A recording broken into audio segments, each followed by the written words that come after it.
Let's stop that. All right. Thank you, folks. Welcome to Paranormal Roundtable. I'm your host, Josh Turner. And yes, I still have this, whatever this is. Some of the people that have had it before me they still have sinuses too. I don't know what's going on with that. I can't tell you. I just know that this thing seems to be a 3 or 4 week deal. Although they said it wasn't COVID, it makes me wonder because of the symptoms and everything it does literally mimics COVID. So, I don't know. It's very weird.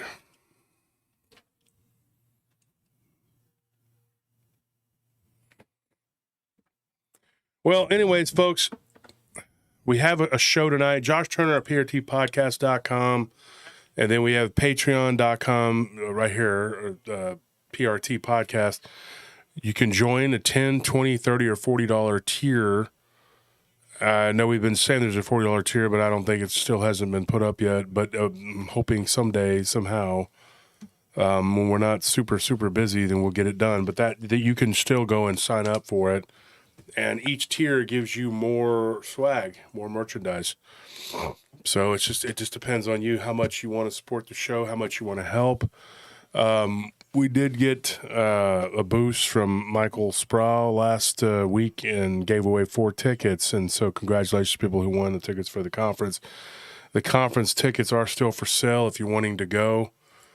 Go to Eventbrite. We will put that link up in just a second, the Eventbrite page, and it is the second annual Dogman, or Paranormal Roundtable presents second annual Dogman Cryptid Conference. Hang on a second.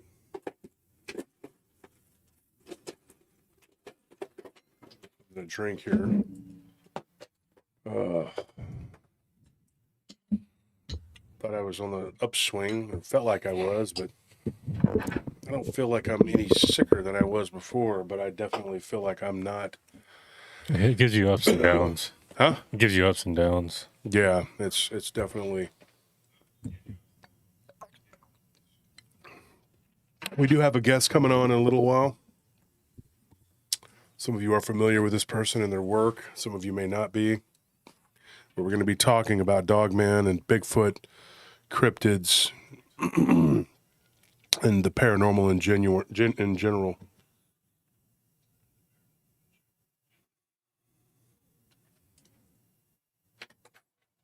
This is weird. When did I get another box of these? I don't know. If only you had the one. Is this one, right? No. Did you get peppermints? Maybe you could text Nellie and ask her. Well, somebody planted those in the office, and I'm over here eating them like an idiot. Somebody on the audience is going, yes! Well, folks, today is my birthday. I appreciate everybody who wished me a happy birthday. Thank you for all those birthday wishes. It was pretty incredible. I was like overwhelmed, and I appreciate it. I'm surprised that many people give a crap about my birthday. I've never been a big birthday person. I quit getting a birthday party or having it celebrated by the time I was 7. I never had another birthday party. It was nothing. It wasn't a priority in my parents' lives.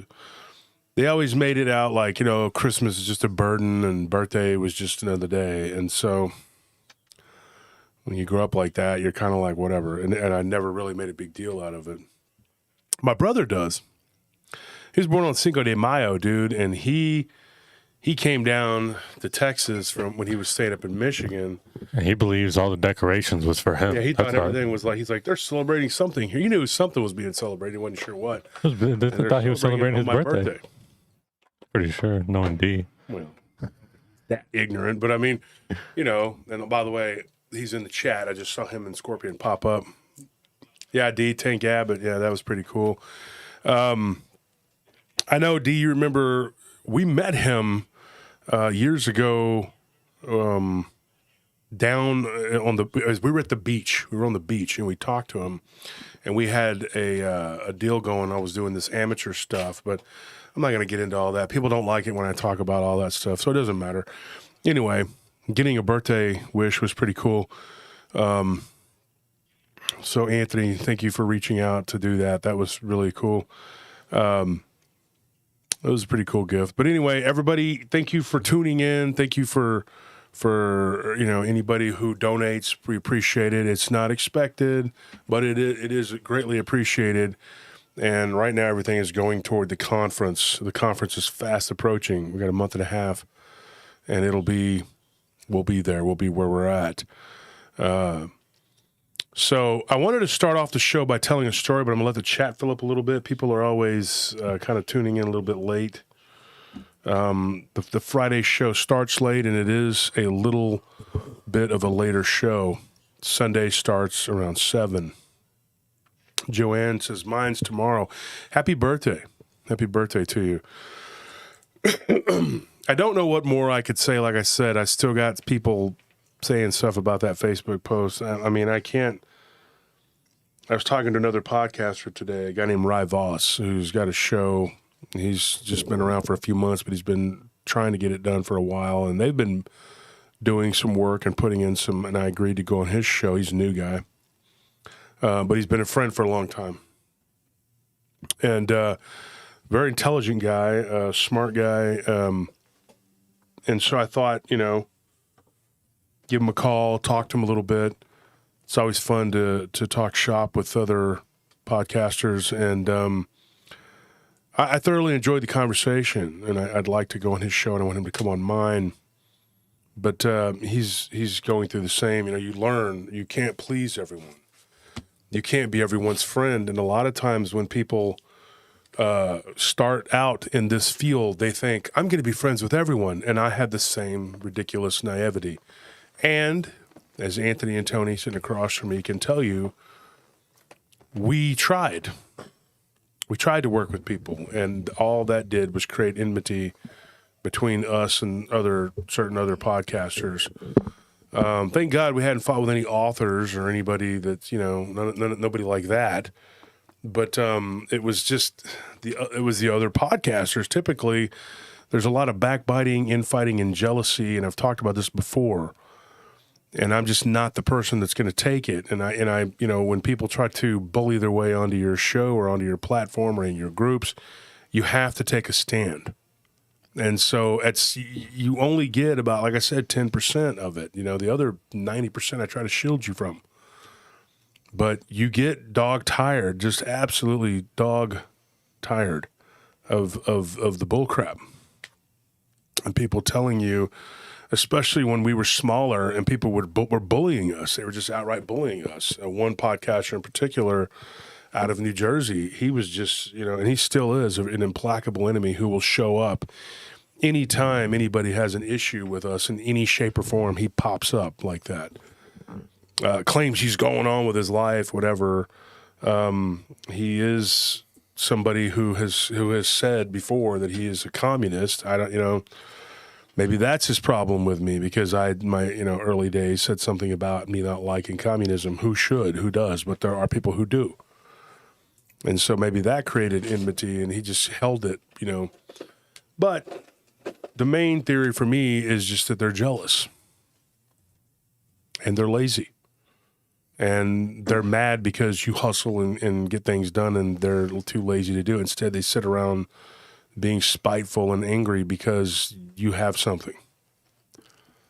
I offered to make amends with these people over and over again, and they don't want that. They don't want peace. There is no, let's talk it out and work it out. The ones that you can talk it out and work it out with, those are the level-headed ones that you can, and you work it out.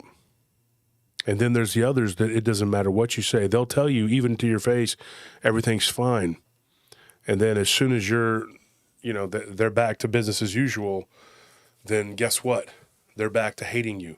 They're back to attacking you. They're back to doing whatever it is that they were doing, subterfuge, sabotage, whatever. The backstabbing. And the favorite trick is to pull something and then point at you and say you're the victimizer and they're the victim. And, you know, it's just, you deal with it. And I don't want to bring it to the channel. Kano says, I don't want peace. I want problems anyway. Always. Yeah, it's from it's from like this, like, you know how African countries will have their own like cinema, like Hollywood. They remade Mortal Kombat, and that's what like the African Shao Kahn says. Yeah, you gotta look it up. It's hilarious. But yeah, you don't want problems. You're not here for the drama. You know, and my wife said it best. I think she said it. She says when people get off work or their day is, you know, slowing down, they want to come here and they want to hear about the subject matter, not about some beef I have, and then you just sound like somebody adding to their problems, and I don't want that.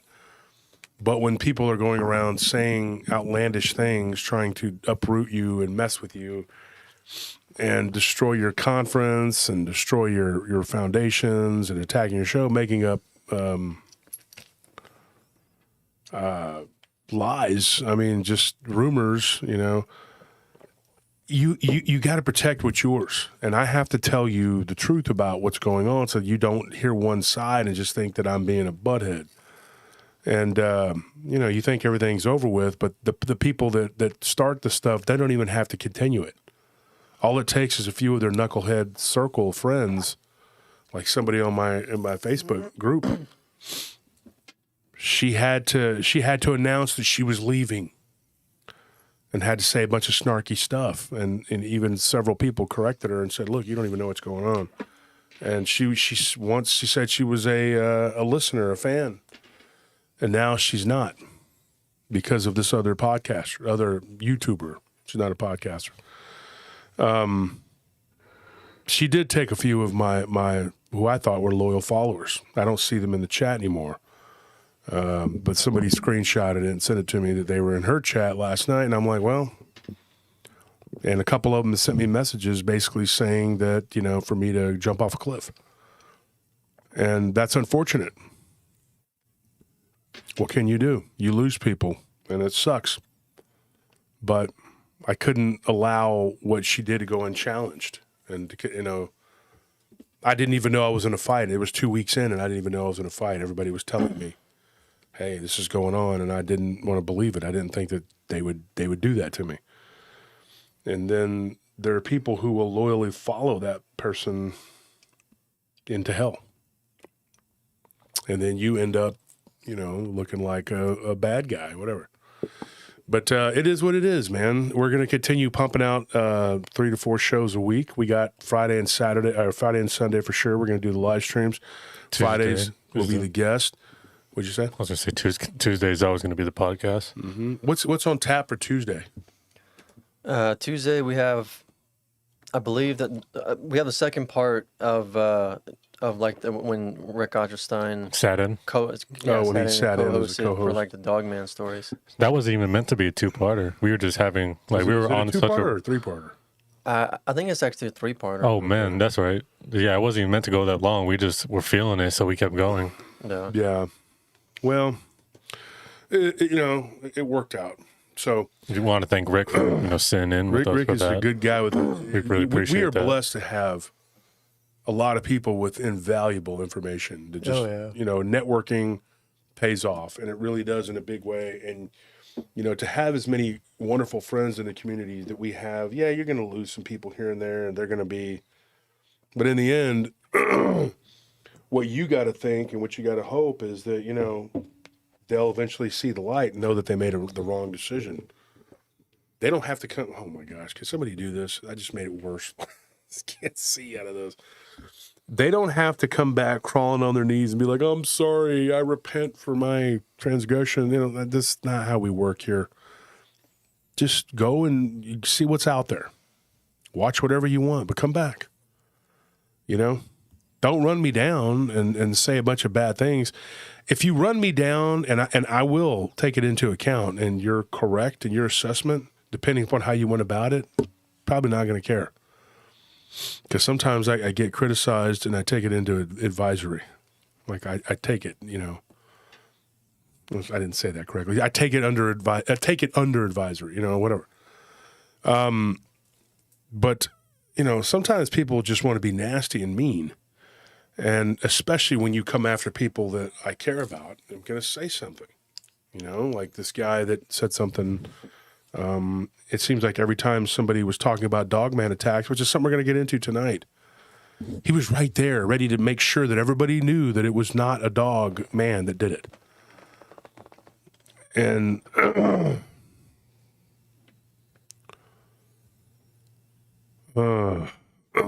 so anyway, I just was, he attacked somebody that was close to me, and I said, "Look, dude, this guy, you're literally going after a friend of mine."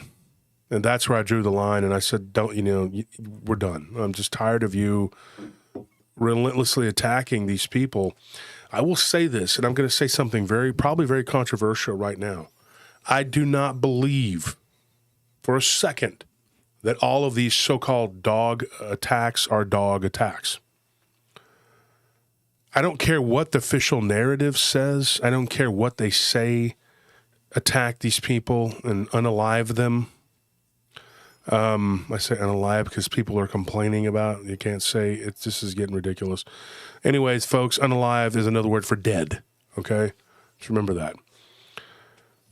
And when you read these reports, you're going like, what is this? This is nonsense. And there are two things in the Dogman book that will be controversial, probably. I had to tone it down quite a bit. I did consult with some friends of mine who were authors, and they were like, leave it in there. And I'm like, I slept on it, and that works. Actually sleeping on it. I woke up the next day and was like, absolutely not going to put that in my book. The first book should be out and ready to buy. They both should be out, ready to buy by the end of August, but they may arrive a little earlier. And so I will keep you posted on that. Here's the thing.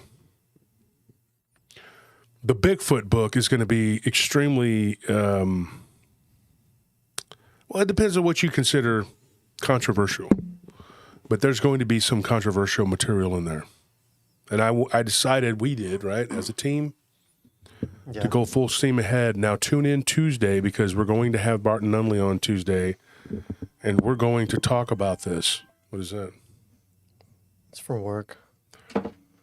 Don't tell me he's calling again. No, I don't know. I'll find out. I'm going in the other room. Man, how many times? Every time we're on. It doesn't matter. Nobody's called all day, and then now we do. Okay, anyways, folks, that's work. I'm tethered to work like a slave. But anyways. You said Tuesday or Friday? I mean Sunday. I just got a text too. Hang on 1 second, folks. I'm so sorry.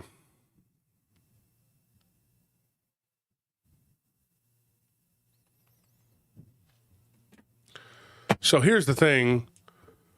We have something that we're going to talk to you guys about on Sunday.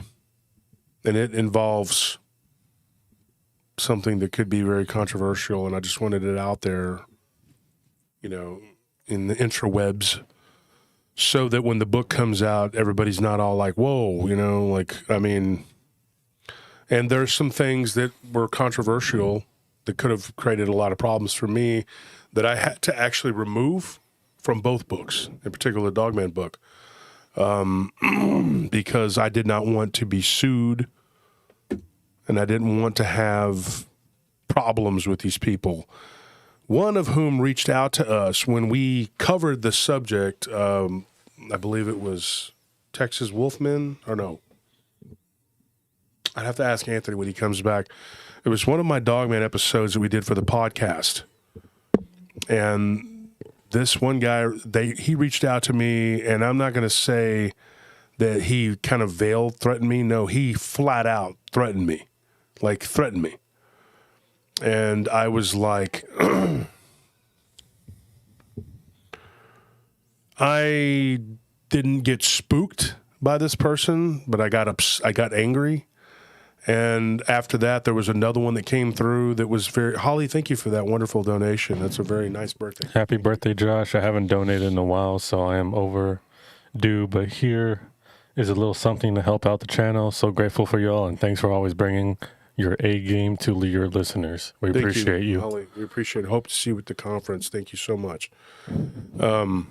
Birthday's just kind of been chilling at the house, which, Relaxing. It's relaxing. I mean, my phone didn't ring off the hook. God was nice enough to let me, to say, hey, whatever the Father's will, by His will I live, by His will I die. It's what I always say. That it brings peace to me. Yeah, and this is what they said. And I talked to you, Tony, about this. I talked to Anthony about it. Talked to some of the other people about it. Talked to Scorpion, D. And we all decided a long time ago, we're not going to be bullied, okay? 86, thank you for that donation. Appreciate that. And I read it to you guys when it came out, and me and Anthony went over it extensively. I talked to Barton about it. I think Ken and me and Ken, we talked about it. And they basically told me that I needed to shut up, that I needed to stop, that I didn't know who I was messing with, okay? And if you get one nasty email, maybe you just think it's a goofball, troll, somebody. I had 2 or 3. They were all from a different source, basically saying the same thing. And also demanding to know the name of my source, which I didn't reveal.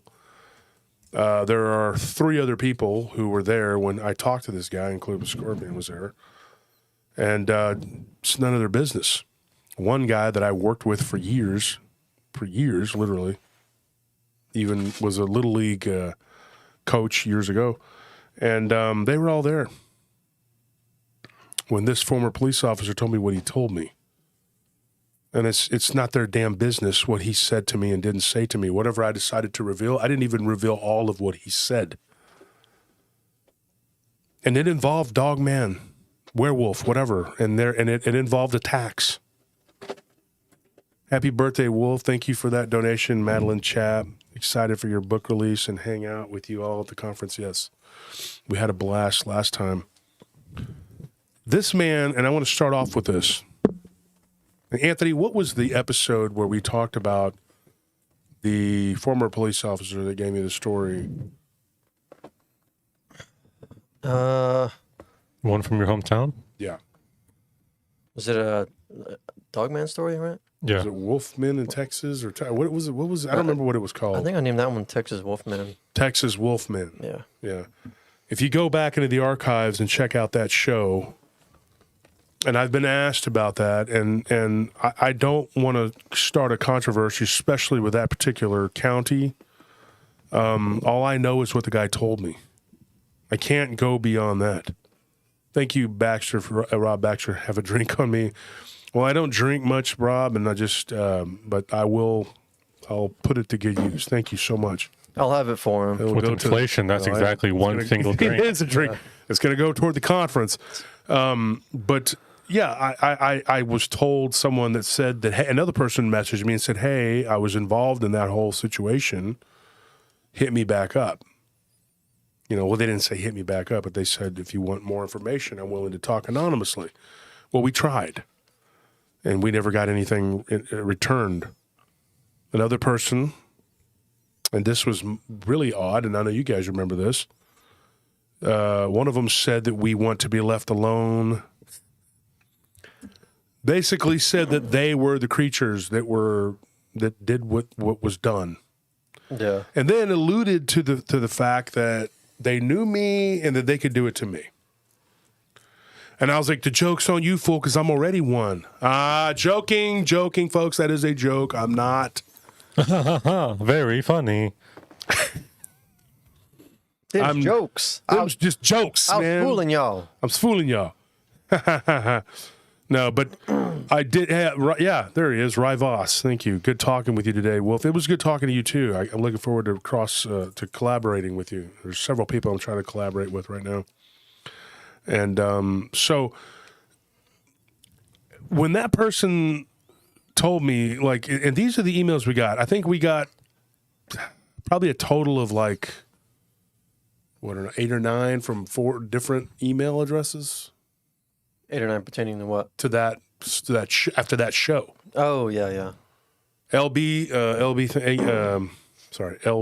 thank you for the donation, the $20 donation. We appreciate that. Very, very kind of you.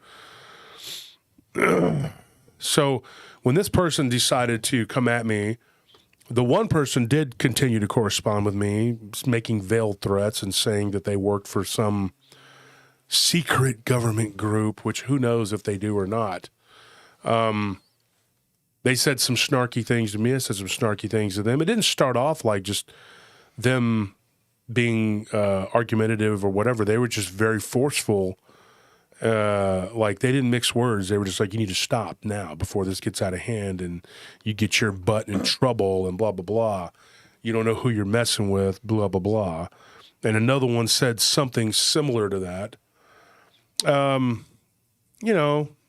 I didn't take them and plaster them all over Facebook and, and Twitter or whatever. Who cares? It's just them saber rattling. I'm still here. I'm still talking. So Miguel says going to book my plane and hotel for the conference next month. So I'll be going to take an Uber from airport to hotel and from hotel to the conference. I will see you all there. Okay, cool. So thank you for that donation, Miguel. When you start to go down the street on this subject, remember that this street's full of potholes. You can fall into some, and who knows how long it'll take you to get back out. What? Phil Stern. I'm Miguel. I'm Miguel. And one of the things that I'm going to tell you, I'm going to warn you, and if you're a new podcaster or person or somebody who's been doing this for a while and you're wanting to write a book, or if you're wanting to be a podcaster and do the things I've done, whatever, be ready. Be ready for the hate. Because everybody says, oh, I don't want drama, I don't want problems. I'm going to sit here and I'm going to tell you an absolute truth about this field. Every single person, every one of the people that I know from this community who's either a serious researcher, who's written a book, or who has a show, or just goes on to other people's shows on a regular basis, there is someone that they don't get along with or they don't like. Everybody has one particular person that they absolutely seem to have nothing good from that person. They just, and some of those people, I like both. I'm friends with both of them. Dark Waters Vault is an example. It's a very public thing that they've had going on. I'm friends with both. It happens. You can be friends with both. It's very hard to stay neutral. I tried to do that with Jody and with Nick. There's no secret there that there was a big, but one side, and I'm going to say this, I do not dislike Jody. I still consider him a friend. But in that situation, I didn't think he was going about it correctly. I think you should have just let it go, let them leave. Don't try to fight it. When you got to fight to get something, you got to fight to keep it. And if you got to fight to keep it, you'll continually fight to keep it. And that is something I believe. And so the people tell you, oh, I don't want drama. We stay out of it. We don't have problems, whatever. At some point, yeah, see, Michael Tester says, I try and stay neutral. I do too, but it's very hard because people aren't going to agree with you. And then they'll jump on their channel and start spouting off why they don't agree with you. It just happens. And then, it just keeps going and going. Or they'll ask you to do something, and if you don't oblige, then now you're public enemy to them. And it doesn't matter what you want. It's what happens. RB Jr. says, happy birthday, Josh. Here is for Shasta and one story on Mount Shasta. Actually, I could do a story on Mount Shasta. Miguel Guetta, going back to my plane and hotel for the conference next month. So I will be going to take an Uber from airport hotel. Okay, we'll see you there. Thank you, Miguel. We appreciate that. I think I already read that one, didn't I? Yeah. Phil Stern said I'm Miguel. Ricardo Ramirez, happy birthday, Josh. I hope you had a good day today. I had a restful day. I just, I woke up, I was up for a couple of hours, and then I just went back to sleep. And I turned my phone off until the afternoon. It did wonders. Unplugging for a little while. The reason I say all this is because if you're thinking about jumping in, like somebody told me before I did, and I thought at the time, oh, they're just trying to discourage me. No, they were being honest. And they said, you're jumping into a sea full of sharks.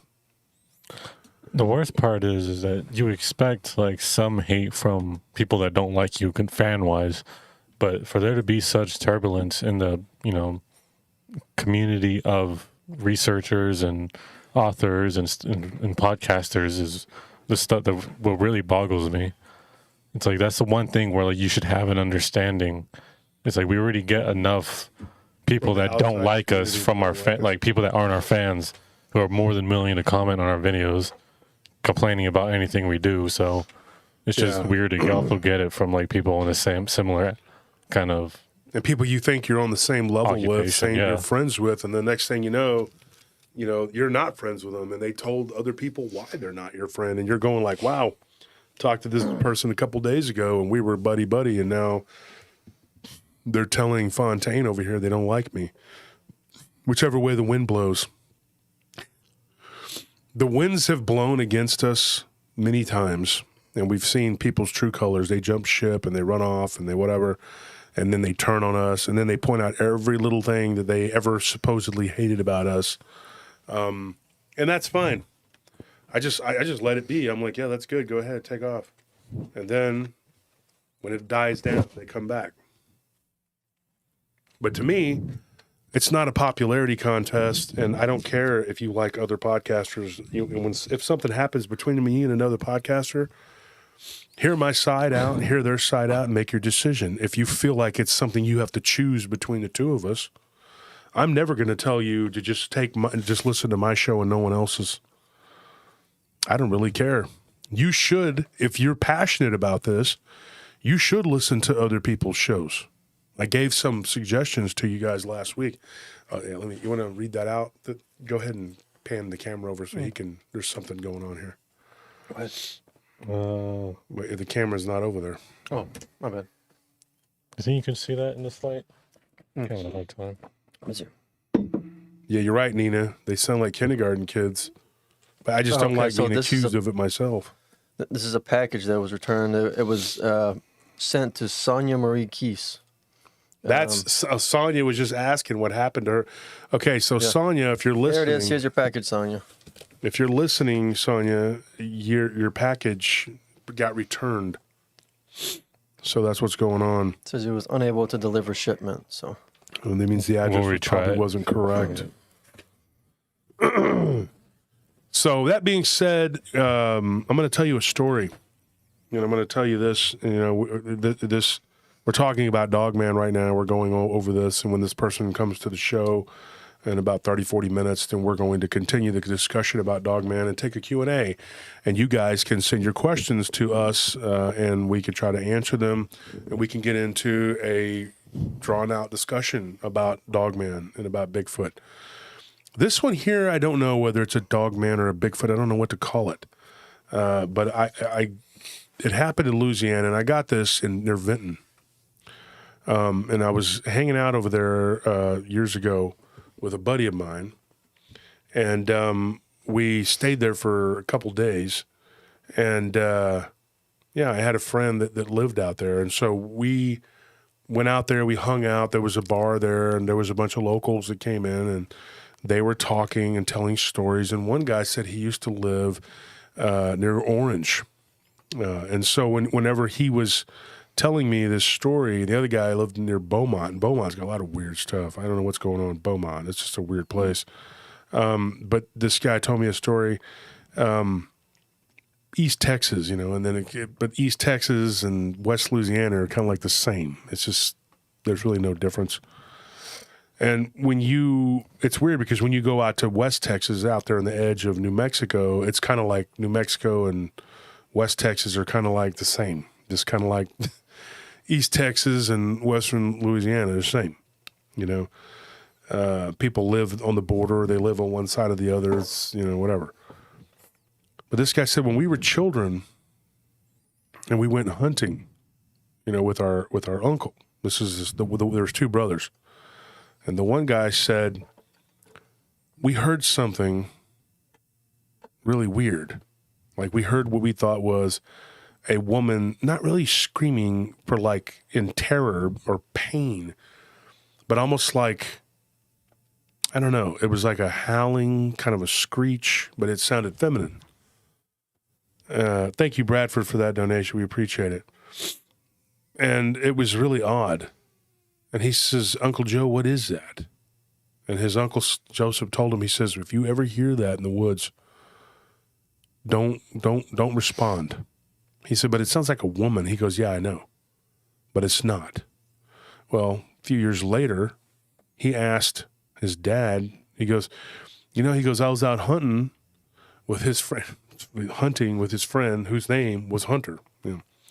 But anyway, Hunter's uncle, Stephen, had told him, if you're out in the woods, same thing, because they heard something. When he gave his dad the sound that it made, his dad said, well, that sounds kind of like a panther. They live around in this area. And he said, you remember that thing we heard when I was a kid, when we were out hunting? And he said, yeah. And he said, well, it didn't sound like that. It sounded a little different. Susie, thank you for that donation. We appreciate that greatly. And he said it sounded different. And he says, yeah, there's two different things. And he stopped working on the car, and he knelt down, and he told him, he said, let me tell you something, Robbie. He says, what you heard that day when you were a child is something very evil. And you must never, ever, ever respond to that. You understand? He's like, literally. He was 14 at the time his dad told him that. He was like 7 when he heard what he heard the first time. Two different things. Fast forward 15 years. He's almost 30 years old, and he's out with his younger cousin, who was 19. I think he was 20. And then one of his younger brothers was 24. And they're out in the bush, and they're hunting. And at this point, they were living in Louisiana. And he said, we were out there, and we were deep in the bush, miles.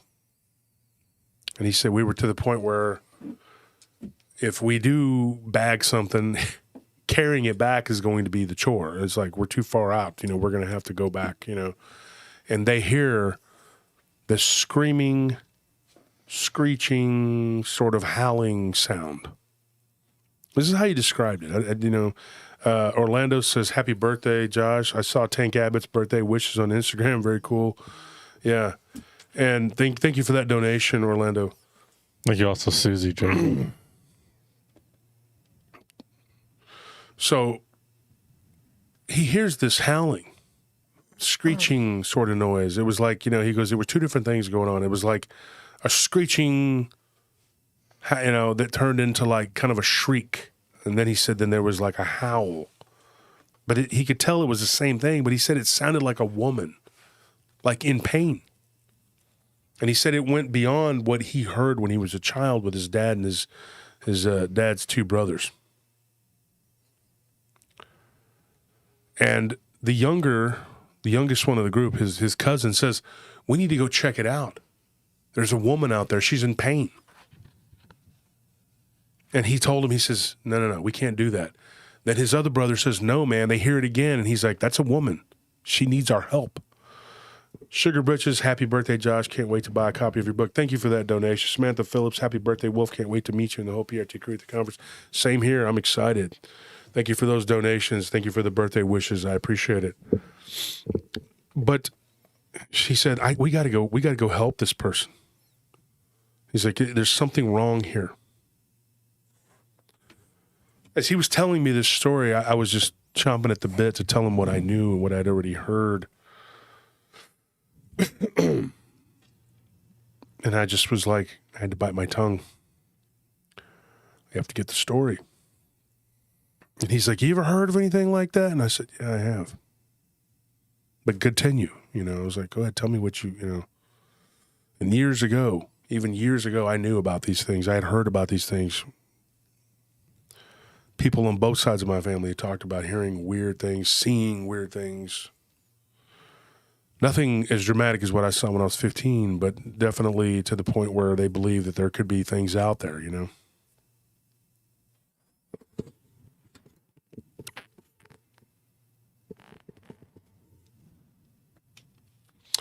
Anyway, reading some of the chat. So what ends up happening is he says, look, he says, Uncle Joe and Daddy, it's his dad, he said, they told me, when you hear something out there in the woods, someone screaming like that, don't answer it. Don't mess with it. He said, before I could even finish my sentence now, I didn't talk to the cousin. He wasn't there. He wasn't in the vicinity when we talked. He said, my cousin, the younger cousin, who's, about 9 years younger than him, he said, he's stupid. He tells us. He said, he starts screaming, ma'am, are you okay? Where are you, ma'am? Let's go investigate. Let's split up, gang. Scooby-Doo move, Yeah. And this guy, Robbie's like, what the hell are you doing? He said, dude, when he was talking to me, he talked between his teeth, kind of like this, like, what are you doing? I just told you. He says, I ain't going to leave no woman out there. She's hurt. And he says, well, I am, because that's no woman. And I'm going back to the truck, which is about 4 or 5 miles to the main road, and then on the other side and whatever, down a hill and up another hill. That's where the truck's at. He's like, and I'm going. If I have to go alone, I will. He goes, but I don't think we should split up. He looks at his brother, and he's like, are you going to go with this guy? And his brother's like, I don't know. It sounds like somebody needs help. Then they hear it again. What started out as a shrieking, howling thing turned more into the sound of a woman crying for help. And he's like, are y'all crazy? Did you not hear the beginning of this? This didn't start out as a woman screaming for help. Now it's becoming a woman screaming for help. He's like, I'm not going. Then they hear this crashing sound coming through the brush. Way too large to be a female. Woman, human. And they're like, what is that? And he's like, I don't know. Probably the thing that's screaming that you want to go run out and save. Ricardo Ramirez says, hey, Josh, Patreon members get early access to your book because I'm really trying to get your book. Probably we'll just have a bunch of them at the conference, and that'll be the first, the conference will be the first place that we drop them, and then they'll be for sale on Amazon. Now, on Amazon, I'll tell you about that in a minute. We'll get into that. But he says, I got to go back to the truck. I'm going with or without you. Whatever that is, that's no woman. And it's very large and loud. And then his brother, being very altruistic, I understand, and he said, if that's a person out there that's in pain or in danger, then we need to go and help them, because there's something out there that's very large and dangerous, and maybe it's hurt this person or it's taken this person, whatever. And his brother did believe in Bigfoot. He believed in Sasquatch. Hadn't really talked much about the Lugaroo or Rougarou. But he said, their middle brother, there was 4 brothers, but one of their he was the oldest. One of his younger brothers that was right below him had a Bigfoot encounter with his son and his wife when they were driving in East Texas near a town called Vidor. Okay. But this guy tells me, he says, look, man, he's like, I told them very, very, just straight, I'm leaving. Goodbye. He turned around and he began to walk. And then when he heard the crashing, he called out to them one more time. He goes, you got to come with me. And so he just kept running, kept moving and started running. He's like, as I heard whatever it was getting closer, then whatever it was that was getting close to them, they hear that noise. Then the next thing you know, he looks back, and here comes his cousin, and here comes his younger brother. His younger brother was running so fast. He was the fastest one in the whole family. He said he caught up with me and outpaced me. He's like, my younger cousin was like right behind me and then like right next to me, and we were running. He's like, and there's snakes out there. There's all kinds of stuff. He goes, we didn't care. We just kept going. He said we ran the 4 or 5 miles, whatever it was, back to the main road, and then we cut across, went down a hill, and then up another hill. And he was like, we were back to the truck. About a 6-7 mile journey altogether, he said.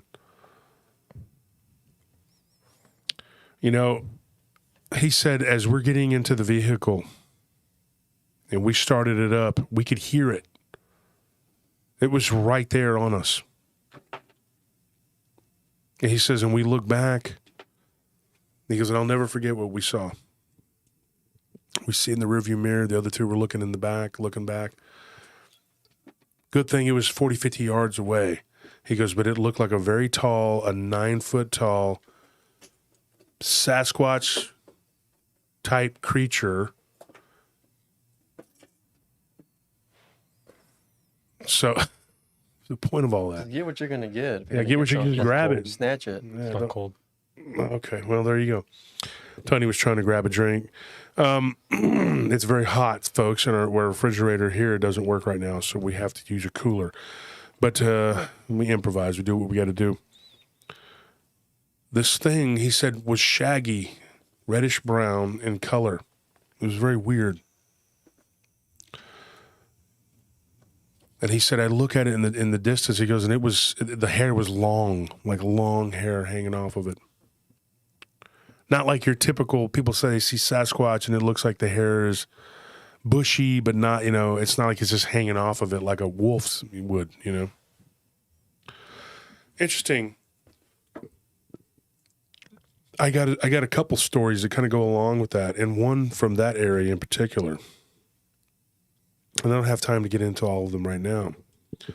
But one of them, they drove off and there was no more. That was it. They got away. Thank you for that donation. Happy 25th birthday. You know what? I thank you. I appreciate that. That's how I feel. 25. But one of the things that I thought was very, very interesting,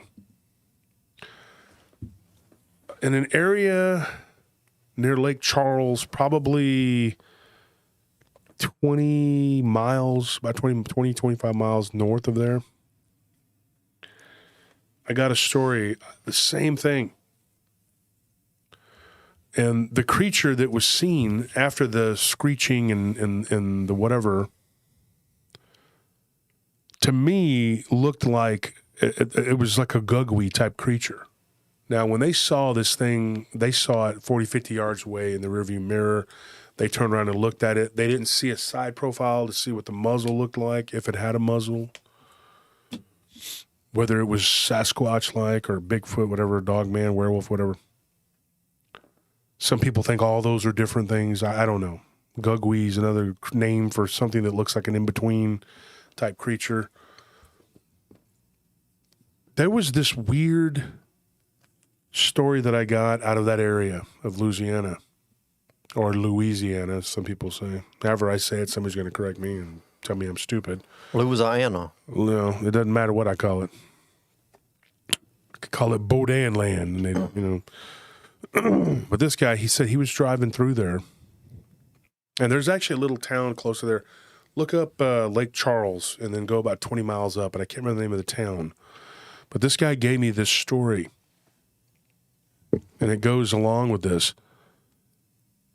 He stopped to help someone change a tire, and it was a woman, and she needed help, so he stopped, and he was like, him and his brother, they stopped to help her. At first, she was a little apprehensive. There was some trepidation. He's like, look, we're not going to hurt you. We're not weirdos. We just want to help you and get you off this road.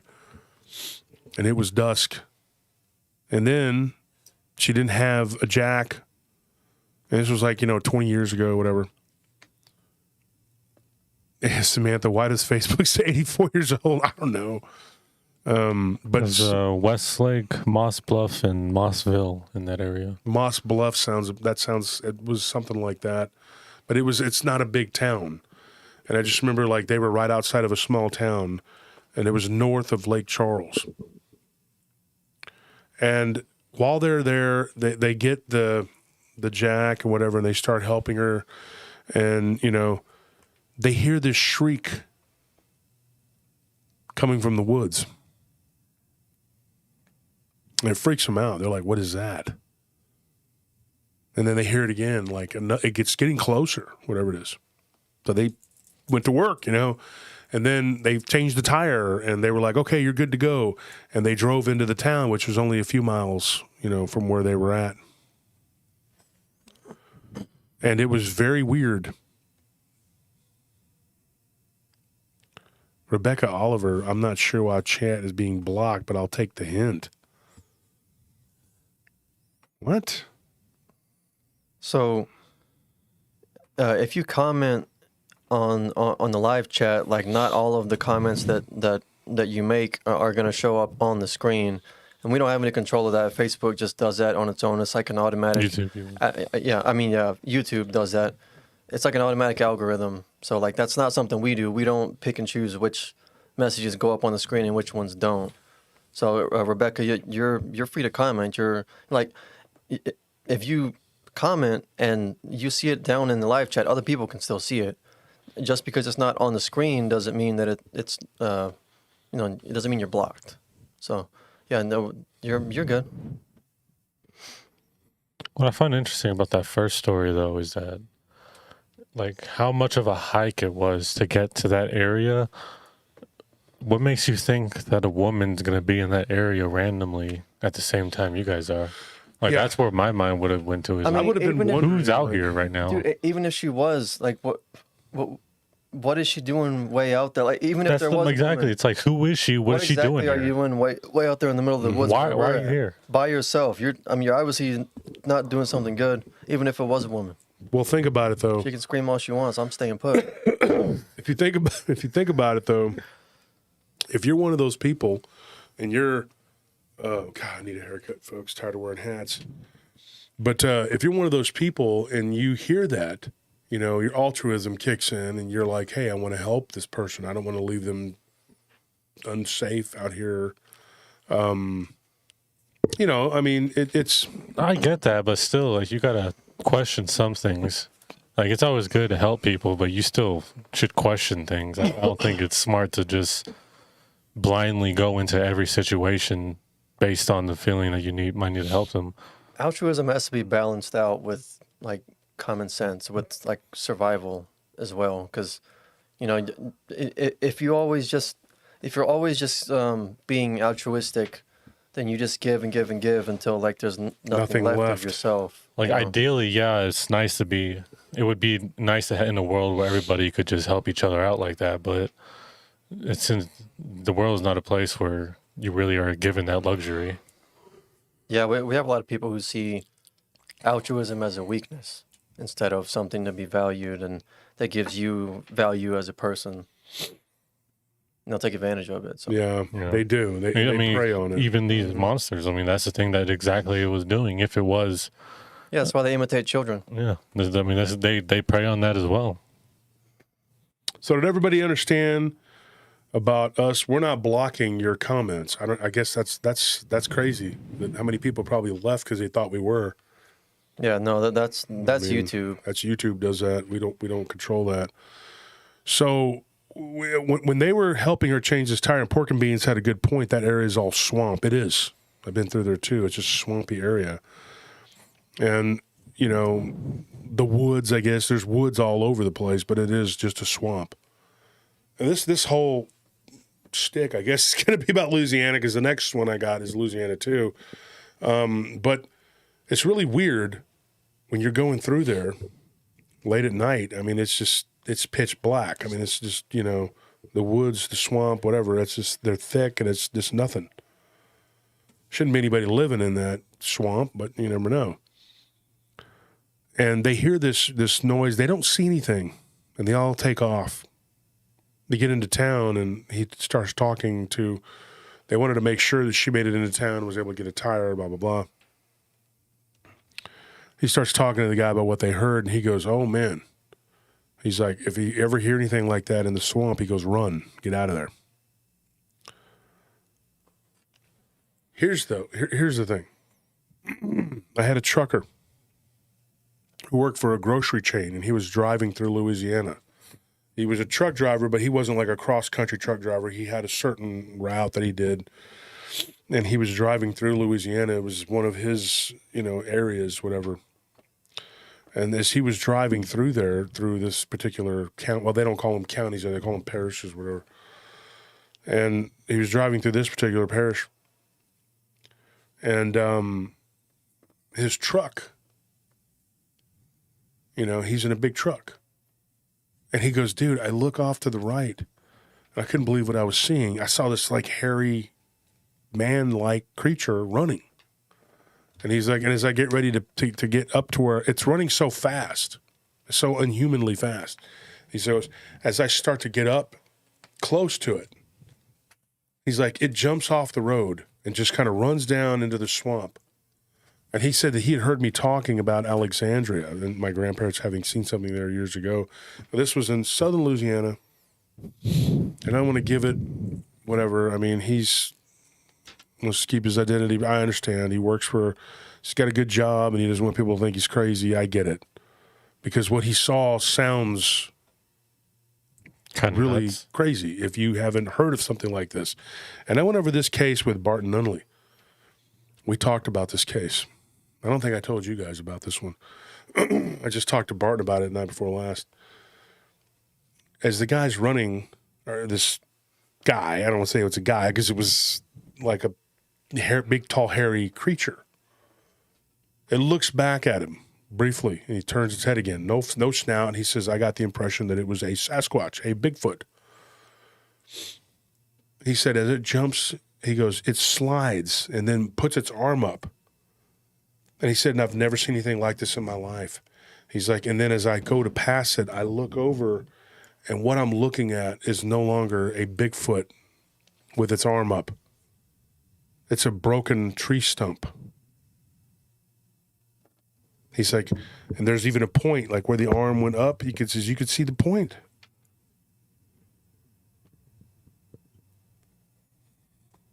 It's unbelievable. Phil Yeah, probably. I didn't even know you could do this on the channel. I guess Sugar Britches gifted a membership to Rethink Inc. Sugar Britches is very talented. I've That's seen her nice of working you. in other people's chats too. She Had does no a lot idea. for people. I've seen learned her something. in Bettina's chat too. But what do you think about that? Like he says it was like a moss-covered tree stump. Like he saw that. That's what he saw. Guys, I was going to say his name, but anyway. No, Rothian, this is a boar's tusk. No, not a lion's tooth. I would never do that. This hogs here are nuisance animals, and they do untold Damage to livestock and to the local wildlife. They're an invasive species. Yeah, they're very disruptive to any ecosystem to which they're introduced. Yeah, I they're mean, I very, think they very have like harsh. a year-round hunting thing. Yeah. The county will pay you for hunting them down. Yeah. You could turn this in for your reward, or you could turn it into jewelry. It's your choice. Unfortunately, there's more than enough to go around. Yeah. I think they take the tails, don't they, or something? Most Yeah. counties take Yeah, tails. tails. They take Tail or coyote ears, tails maybe? too. Mm-hmm. Coyote tails and hog tails.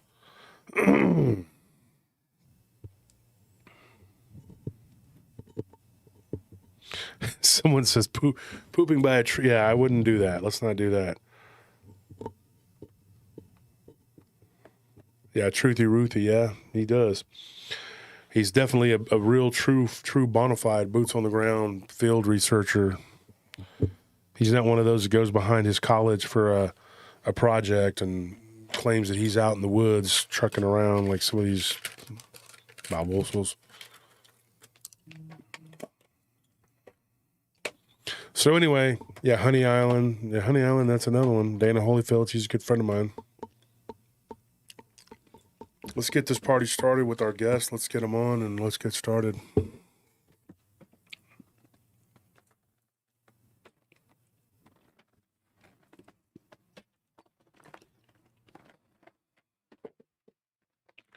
These things got tangled up. So how the heck? It looked like somebody was in here messing with stuff or something.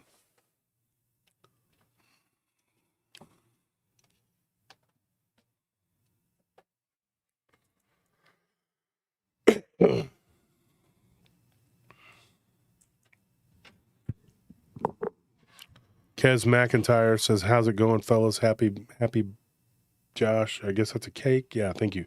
All thanks for the free tickets. The conference is after midterm, so it's going to be a good getaway. I hope so. Hope you have a good time."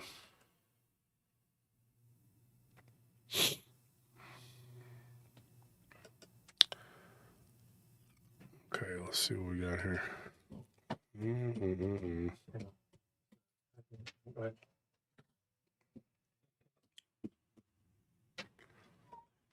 There it is. And we're off. Let's hope the sound comes through. Sounds good on my end. How's it on yours?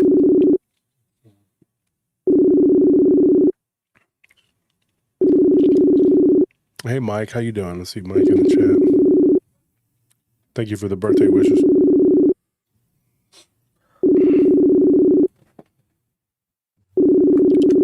No, there's no silver on my hands. I don't wear silver.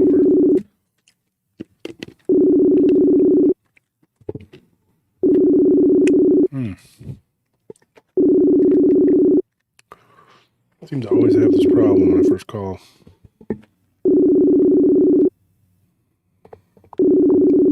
Hang up. Yeah. We just talked like a couple hours ago. I was talking to a couple people, fast, clear calls. I heard a couple people earlier, and it wasn't fast and clear, that's for sure.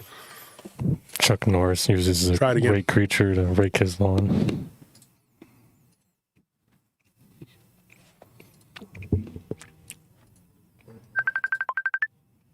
Oh, shoot. Go ahead and call it.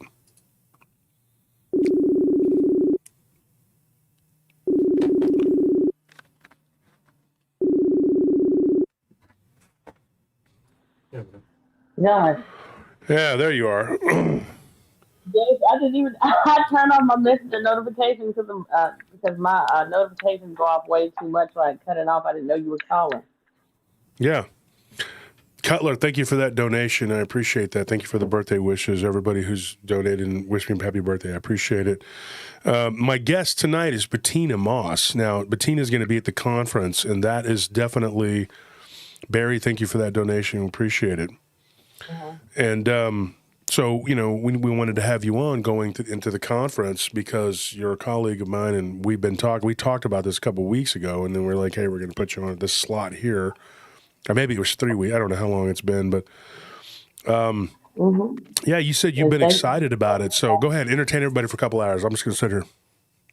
I'm always excited. The conference no, Josh, you're hilarious. No, the conference last year was amazing. I enjoyed it. Everybody who was not able to make it to the conference last year, if you couldn't make it last year, y'all definitely want to make it to the conference this year. This was one of the most interesting. That's the first conference I ever been to, first off. But it was so fun. There were so many speakers there. I really enjoyed it. You had Tony Merkel, you had David Weatherly, you had Tony Merkel, C.A. Roberts, Josh Ron Nanocchio. Murphy, Josh Nanocchio. It was just so many people. I hope I didn't leave anybody out if I did. Barton Nunley, Martin Grove. It was so many people. Martin's going to be there this year, too. I heard, and I'm excited about that. Kenny Iris, yep. Kenny Irish isn't going to make it this year. Kenny Irish isn't going to. He's trying to finish his third book, which I wrote the forward for his second book, and he's trying to finish his third book. So he canceled all of his speaking engagements to the end of the year. He's got a lot going on. He also is working like 80 hours a week. He's like me. He works a lot, and he's trying to write. And then I told him, I was like, at least you're not writing, doing a podcast, and working 80 hours a week. Absolutely.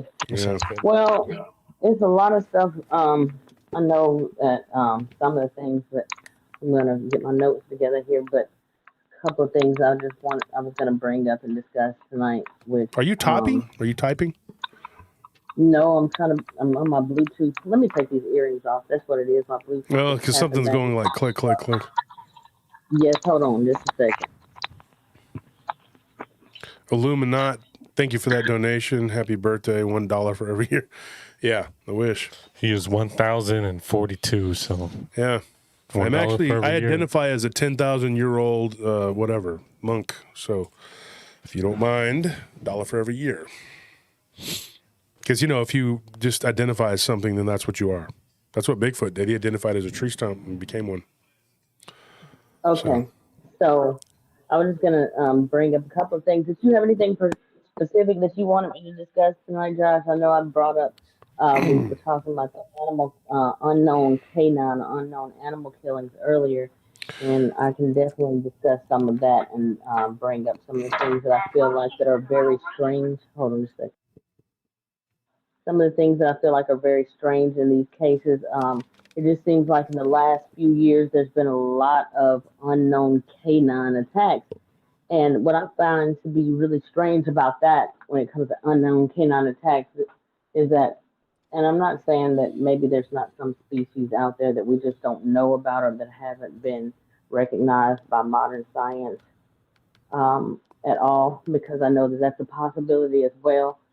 But when you look into these cases and it's unknown canine, anytime you take your dog to the vet and they do DNA testing, they can narrow that down to the very breed of dog that is being tested. They can tell you your dog is part Chihuahua and part Yorkie. They can tell you like that, or they can tell you if for this particular breed, in this specific instance, this is a coyote or this is a wolf. They can tell you down to those specific details. So when they say unknown canine, then you have to look at that and be like, okay, well, why is all of a sudden in these last few years all these attacks happening? These attacks are happening with unknown canine. They're not able to narrow it down. And I'm not even going to say that they're not able to narrow it down. I feel like they really are. But at the same time, they're being more obscure with it. They're being secretive and trying to cover it up. They don't want to say, oh, this is a bipedal creature. Now, I'm not saying that that's always the case anytime a person is attacked or killed by some animal that nobody saw what attacked them. All I'm saying is that in some of these cases, there's evidence How's the at the audio? scene of these attacks and deaths where it's not readily or easily able to be explained away. And then the times when they tried to explain those situations away by saying that it was a regular dog or any other animal, it doesn't always fit because in some of those cases you have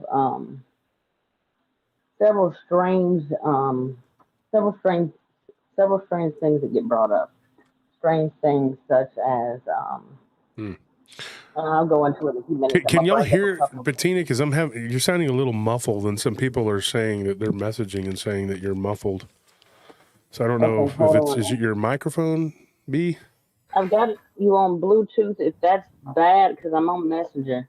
Yeah. Um, let me see if it's It just better if I sounds like turn you're a that little off. far away. That's Like the you're kind of thing. far off or All right, something. hold on. Let me see. Is this better? Oh, that's better. Yeah. All right. You see, So, I was watching you the other day. You had Mike from Abnormal Investigations on, I and think I I was saw him in going the through. chat too as well. Yeah, I saw Mike, but I went through and I was watching a couple of your videos, and I think I watched part of that because it was during the time when all that was going on, and of course, me and you, Bettina, we have a mutual who just went off the rail. I'm not going to mention names or anything like that, but he went off the rails, like going after everybody who would say anything other than it was dogs, to the point where I was confused, and I eventually challenged the guy. I was like, "What is your deal?" And we're not talking about Mike. We're talking about this other person that was a friend of ours. And you and I both thought like it was odd. Like, why does this person have such a like bone to pick with people who say what Mike was saying and Mike did a very good job of that. I thought he was very like he went in depth and talked to the family and some other people about those dog attacks, what they're calling dog attacks. And if you guys want to go and check that out, it's on B's channel. And it was a conversation between Mike from Abnormal Investigations and you, Bettina, and it was very interesting. So I watched part of it, to try to finish or whatever, but then I had to go back to sleep because I was so tired. And I was watching a little bit of it today, but I saw part of it when it first came out. And it was, like I said, when all that was going on, and it's been going on, but there was a whole bunch of hoopla about it. And then one of our friends just decided to make it his mission, who I just don't consider him a friend anymore because we got in such heat about it. But it was like, whoever said anything other than it was a dog, he was like flipping out on him. And I began to become kind of suspicious about that. Now, I'm not accusing anybody of anything. Because I don't know. And all I asked was, what's your agenda here? Because what does it benefit us to attack people who have already gone through hell, losing their children and things like that? And then they say they don't believe that it was a dog. So, and if anybody in the community does, there's a handful of people that will jump all over them. I don't understand who these people are, why they are the way they are.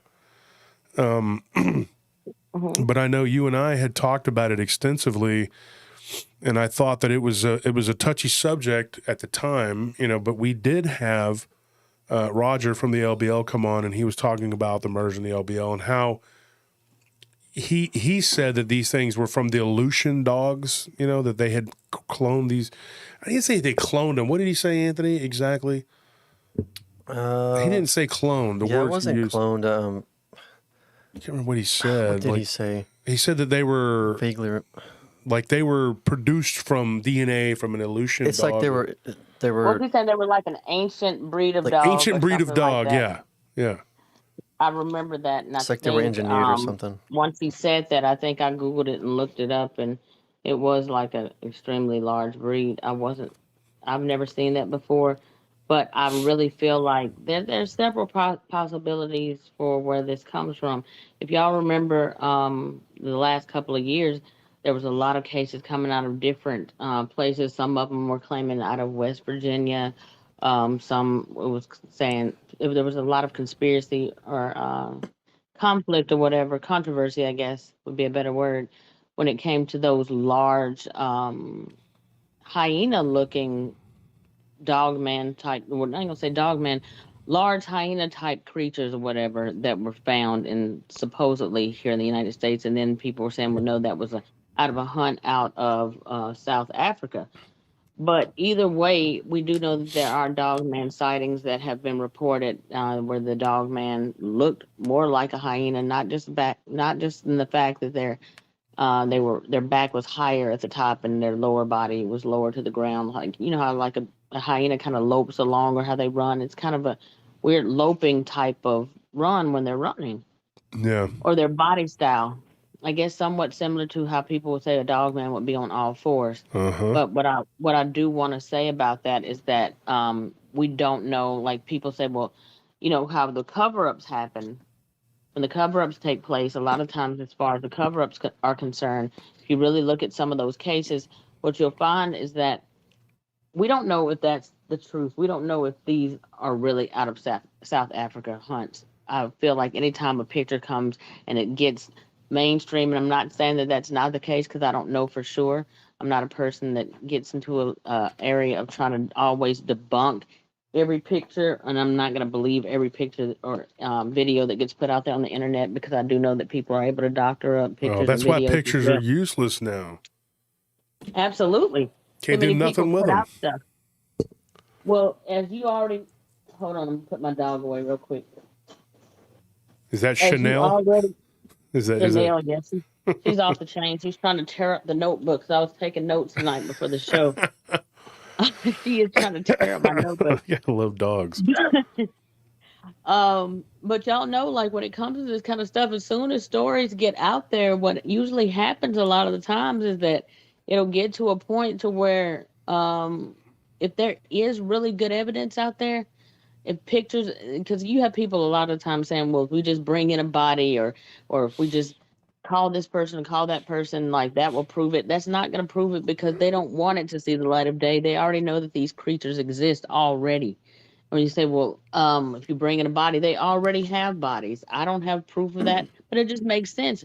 And I'm going to tell you why it makes sense. The fact why I say that they already have bodies. The reason I say that they already have bodies, dead and alive, is because whenever anybody has been attacked or killed in these situations, these unknown these unknown people come in from out of nowhere, like nobody knows who they are. They don't never really identify themselves. They come in and they take those bodies away and tell the people, whoever had the encounter or sighting, they tell them, you saw a bear, or it was a wild animal, it was a wild dog, or they try to make them change the narrative. Some people have been threatened to not share their experience. And you so when we hear stuff, and like you get another story when it was originally coming out of West Virginia, and I don't know, Josh, did you ever see that picture that was going around for a minute of that huge hyena type creature that was supposed to kill in Yeah. West Virginia? Mm-hmm. Well, I've seen a And couple. I mean, but I think I know which one you're talking about. that thing was ginormous.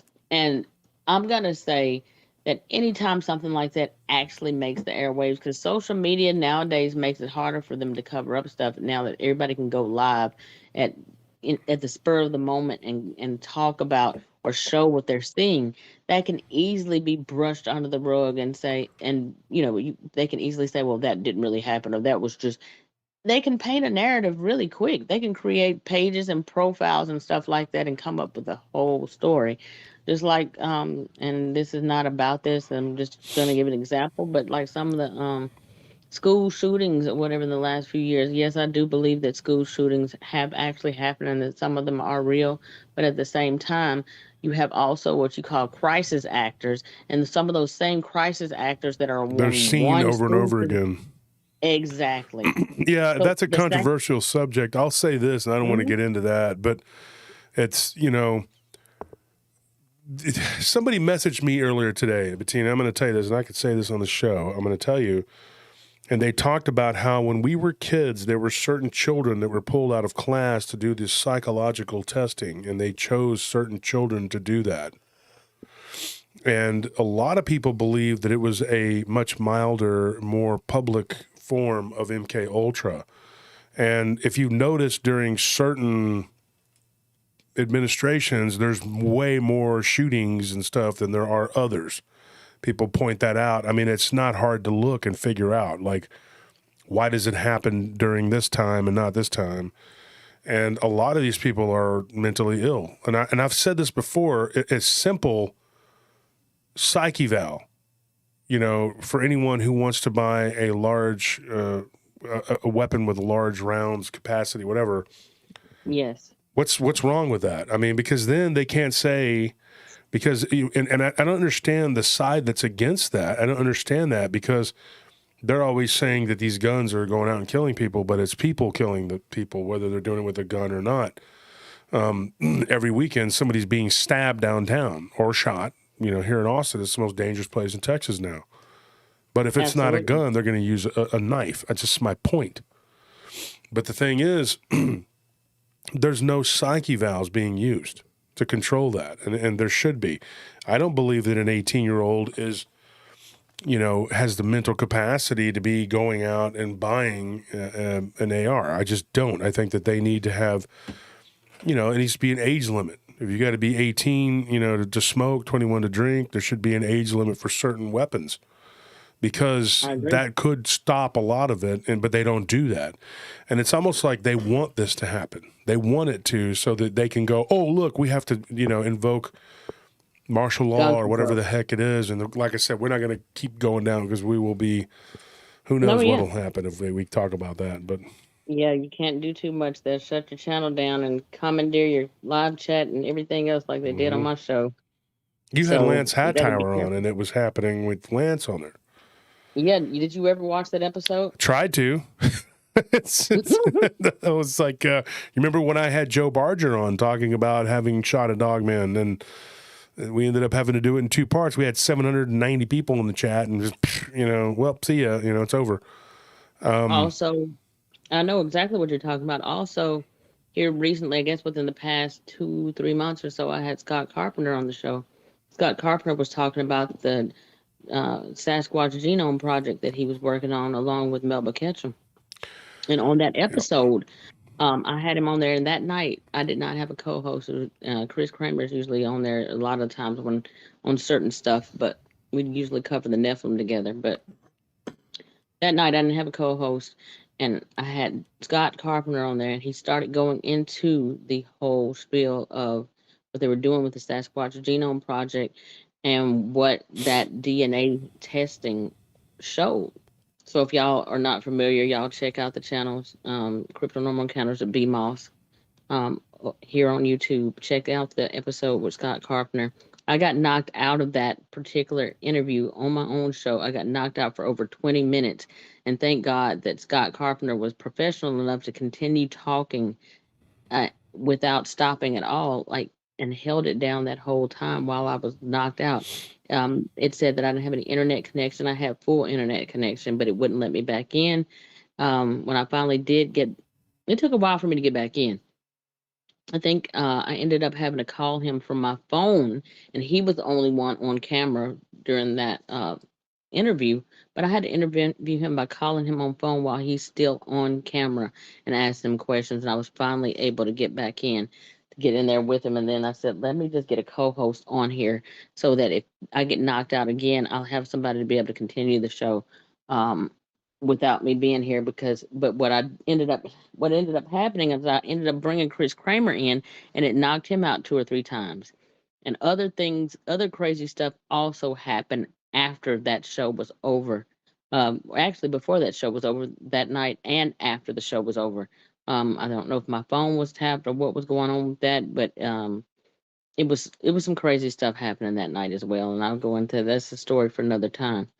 But the point I'm trying to make is that when you get too close to the truth, or you get too close to bringing up certain things that they don't want put out there, then that is when you start getting shadow banned on the internet. That's when you start getting shadow banned, because they're now trying to keep you from bringing to light what's really happening, what's really going on behind the scenes. And there's a lot going on behind the scenes. So yeah, they have bodies. What do y'all think is happening when you have these people come in and they put these things under a tarp, or they take them off in a large unmarked truck or anything else, or you got these I don't know what you call it, Dogman, Bigfoot kill teams that come in when there's a problematic Dogman or Bigfoot, or an aggressive Dogman or Bigfoot on property that has been seen in state or national parks, that has either attacked or killed people. How do they know? How do they know to swoop in? How do they know to show They have up at those trackers on moments? them. I mean, if I had to tell you what I thought start to finish, which I think I have told you, we've talked a lot, but for the audience's sake, let me say something really quick. Jordan Cogburn, he had a good point. He said here, when I said about there being a need for psychological evals, no, they should make one across the board, because the federal government, like what they do is you go in to buy a gun, and if you get approved, whatever, because you have no record or whatever, they will literally hold it or flag it through the federal government gets the last say. They send it to the FBI or whoever, federal government, whatever it is, and they look at it, and then they decide. And it can come back for any reason. It can come back no. So states' rights really, they don't exist like you think they do. And so it doesn't matter. They'll come back and deny it, whatever. But that would solve that problem too, where I don't believe that they should have that kind of power for anything at all, period. I just don't believe it. Absolutely. But what I think that they should do is a psych eval. They should come up with one across the board. And if you pass that and you have a clean record, that's it. There is no phantom looking at it from whatever tower they're sitting up in, making decisions for people they don't know. It's just you pass the psych eval, and that's it. You know, as long as you were of age and you passed the psych eval and you are clean, no felonies, that's it. There shouldn't be any more discussion, but there needs to be one. Somebody says again, Josh, any psych eval could be manipulated to the point that no one would be approved.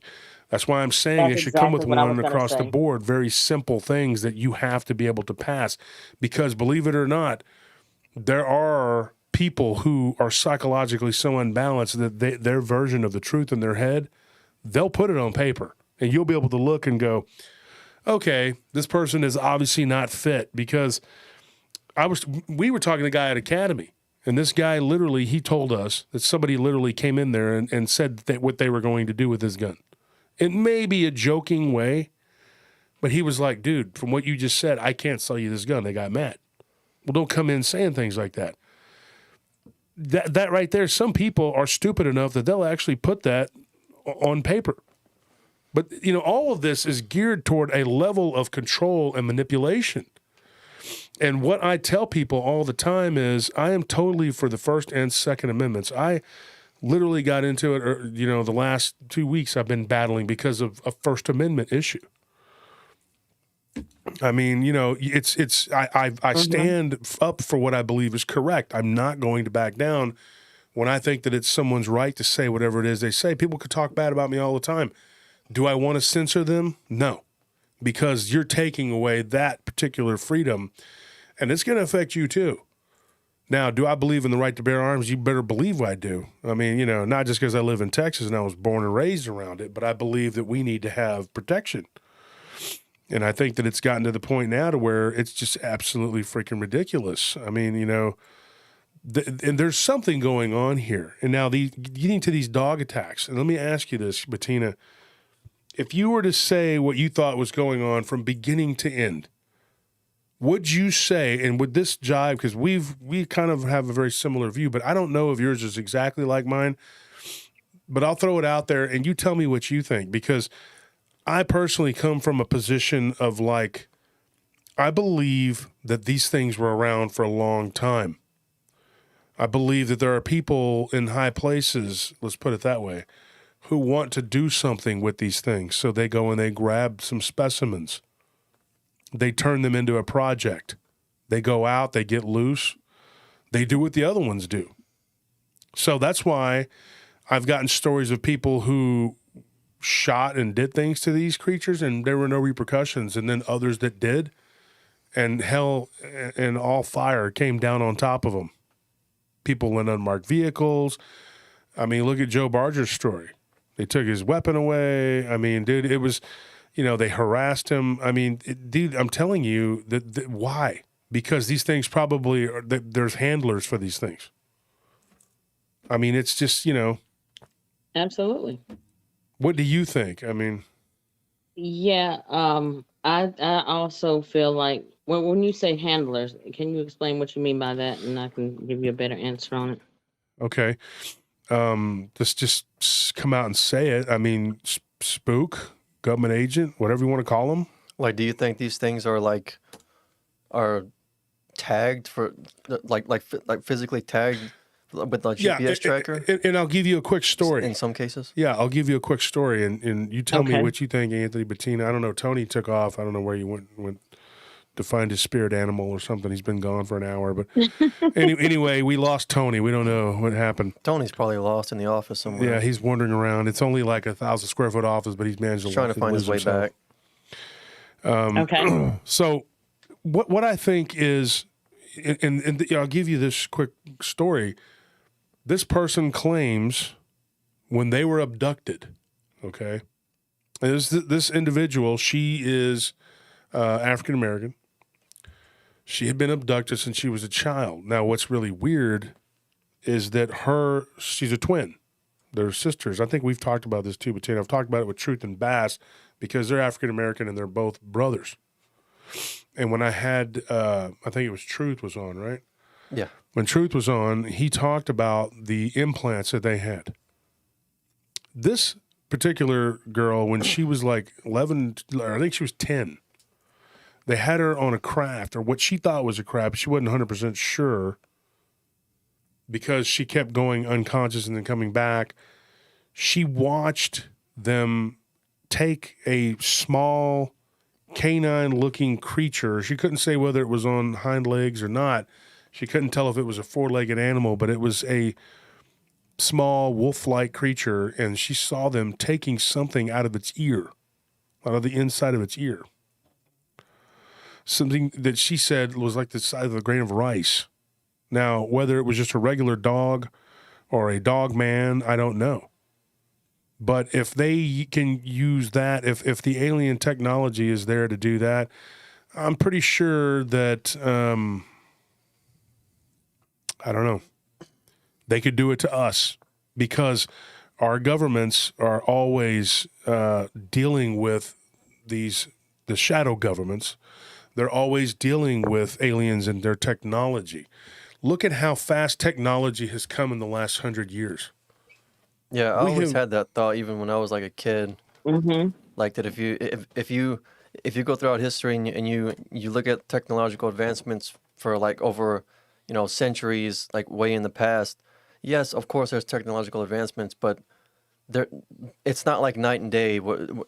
If you compare modern day to like 200 years ago, there's just no way. Like that's not natural. It's not normal. Yeah, and it's grown by leaps and bounds. I had someone tell me that, and my friend Tony Duran was on the show about Black Hellhounds of Taylor, Texas, that particular episode. Tony, good friend of mine, known him for years, he talked about laying fiber optic cable. And when we were off air, he was telling us, that someone had told him the origins of it. Now, he's not the only person that has been told something weird about fiber optic cable. I mean, fiber optic cable, if you look at it and where did it come from? How did we get this technology? And how did it grow so fast, so quickly? All of the different technologies that we have. Like just in 100 years, we've grown, quicker than we did in 5,000 or whatever it is, 3,000, 4,000. I mean, it's unbelievable. So somewhere there was some sort of deal that was struck, and they gave us probably the bare minimum of technology. And I think that there is an exchange. I think in exchange, they abduct us. Not me personally, but they abduct people. One of the guys that works doing our merchandising, he has fibromyalgia. And when I was talking to him yesterday, which we just got the shipment in, folks, for shirts and stuff. So if you're a Patreon member, we can start sending that stuff out. We just got it. If you're still haven't got your stuff from Patreon, then there shouldn't be too many of you left to get it. But yeah, if you're newly leveled up or whatever, or if you're you're the $30 tier, $40 tier, let me know, and let me know what you've gotten already so we know what to send you. But this guy, he was saying that he had what seemed like an alien invasion in his house in 2009, and he was hit with something. What did he say? Like a light? Yeah. Yeah, that's what he said. It was like a white light, right? Mm-hmm. Yeah, white beam of light. And ever since then, he's had fibromyalgia. What's weird is like nearly every alien abductee I've talked to has some sort of like disorder, skin disease, or fibromyalgia, some sort of weird, something, But, when you look at this as a whole, you start to get a clearer picture, and the compartmentalization of all this is the biggest enemy. It's the biggest problem. Because you're very much like me. Bettina, you've gone down the rabbit hole, and I hate saying that all the time, but it's the truth. And you've gone down and you've discovered what a lot of other people have discovered, whether they do it, just armchair researching, or they go out and they're field researchers, or they're authors or podcasters. You eventually end up in the same place if you go deep enough and you don't stop yourself. You just keep going. You start to realize that it's all related. You there, Bettina? Absolutely. Yeah. Yeah, I'm here. Yeah, I was just listening to you. I thought Chanel had attacked and eaten you. No, Chanel is off the chain. I had to take her out the crate. She started barking, and she's a hot mess. But no, like yeah, she is like she just. I mean, she won't even let me pet her half the time. She's running around with the zoomies and like I'm serious. Like, and you know, my dog passed away in January of Oh, I this year, know. Josh. And when she passed away, I mean, she's a whole nother. Chanel is like a whole nother force to be reckoned with. I'm like, oh my Puppy, god. right? Yeah, she's Young. 7 months old. Oh, she's like what? About the age of Bean now. Was Bean that Yeah. one? Bean is 7, Yeah, right? because Bean was born in like what, December, probably around. Early December. Yeah. No, we got her in December. Okay. Yeah, She and was she was born in already. November, December, January, February, March, April. Yeah, Probably about 8 months, maybe. 7, 8 months probably. Mm-hmm. Yeah. So our dog, we're going through the same thing, and she is Menace. she is. God, what is she called? A golden doodle. Yeah. Chews up the Oh, yeah. blinds and. I just now got her to associate going outside with peeing and pooping. She's finally getting it. Until then, she was just ruining carpet, ruining tile, ruining Well, she didn't ruin the part of carpet. the 'Cause floors. we have the floor. Well, we had the rug, and we had to throw it out. You had to throw the rug out. Yeah. Yeah. So yeah, I know and then the pig pain. learned from her. Yeah, Yeah. that's not great. Yeah, the pig learns. I mean, bad habits she from it. also has it figured out to stop just jumping on people and attacking them. So Not attacking them, little, but yeah, just trying to get love. you yeah, know. being all over them. Yeah. Moss, B, let me ask you a question. Do you think that what kind of dog do you have? The Yorkie. Yorkie, that little Yorkie. Now, think about how ridiculous this is. If a dog man were to attack and kill you and consume part of your body, God forbid, that would be the most horrible thing ever. But they would put her down and say she did it. That to me is about how ridiculous it is. Yeah. Well, it is ridiculous, but in this case, like what they wanted to bring up, in some of the cases, when you got to look at, there's several cases that came out, and of course, when it comes to these cases, they're always going to blame it on dogs or bears, and depending, they're going to use whatever that's in your area.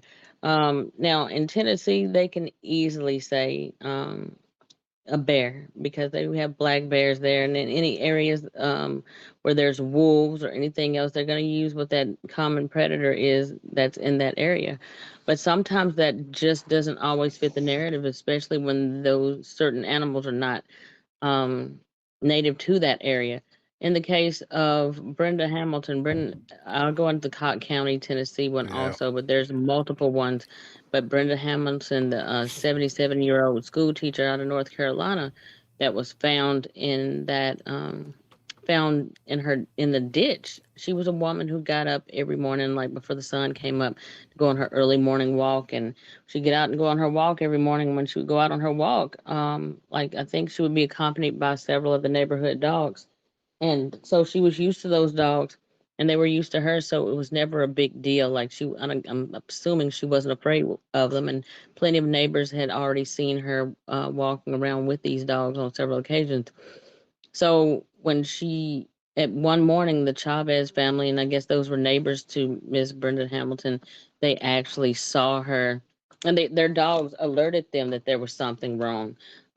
So they went out to go see what their dogs were barking at in the road, and when they got out there, that's when they found Brenda Hamilton's body laying in the ditch. She was still alive at the time when they found her. They found her, and she was up to her neck in water. I don't think it would have been enough for any, regular person not to be able to just sit up and get up out of that. But she was found with several lacerations all over her body. They said that they had found a nutria in that same ditch or whatever with her body at the same time. I don't know if she ended up walking up.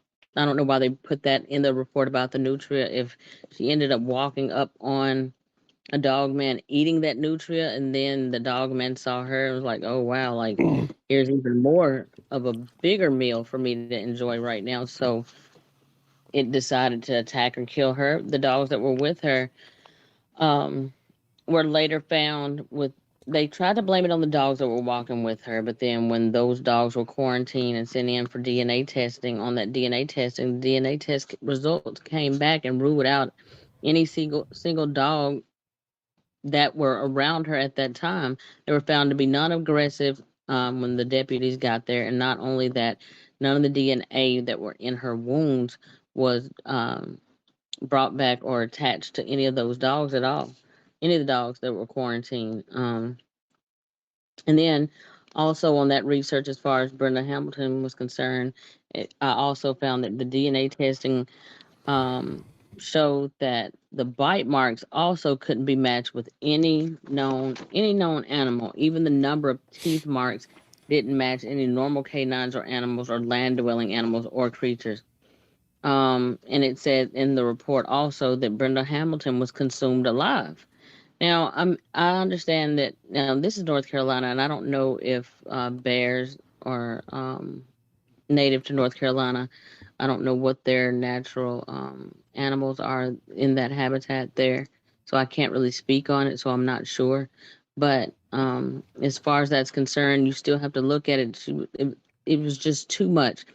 That she had wounds to her scalp, arms, and legs. This incident happened on February the 15th, 2019. So there was a lot of stuff going on with this. Now, that when the EMS arrived and found her, they found her with those catastrophic injuries that I just brought up. Two dogs that were found near the scene near Hamilton were seized and examined an hour after the attack by animal control and deputies. And they said that the dogs showed no signs of aggression towards deputies. They weren't wet and no visible signs of blood on their mouths. Now, on the sheriff's statement, the sheriff's statement said the DNA did not match any of the dogs on her injuries, only small trace amounts around their paws and mouth. But later on, the sheriff's department came back and changed their story and said that it didn't prove that the dogs didn't attack her because it was canine in nature. But the wildlife department, in their statement, they said that the nutria are not in this area and there's no indication of other predator animals large enough to take human life. So it seems like the wildlife department, their basic statement conflicts with the sheriff department statement that their nutria was found near the body, which I don't even understand why that was brought into it anyway, but there was confliction there. It said that more than 14 dogs were DNA tested and all came back negative. Now, a week prior to Brenda Hamilton being found in that ditch, a week prior to that, a neighbor had called the police department stating a large black animal ran past her, and as it got to the field, it went bipedal, but no report was made because they felt it had no substance. And that's just basically more information to just further lead into a cover up when it comes to these cryptids and stuff like that. You can call it in. Nobody's going to take you seriously when you call something like that in, because first of all, they're going to, if you don't have bears there, first, the fact that you said you saw a large black animal, and then when you saw it cross the field, and then when it got halfway across the field, now it stood up on 2 feet. They're looking at you like a whack job. They're looking at you like you're crazy. So they're not even going to take you seriously on that. Um, and then if you just really look at all these situations as far as all these attacks are concerned, it's always comes back to unknown canine.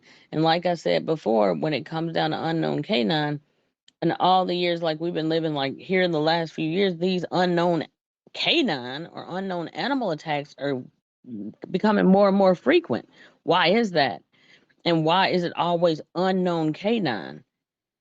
They're letting you know unknown to, they know what it is, Yeah, unknown to the public, but not to them, right? yeah, unknown to the public, unrecognized publicly as a species that they've actually recognized yet.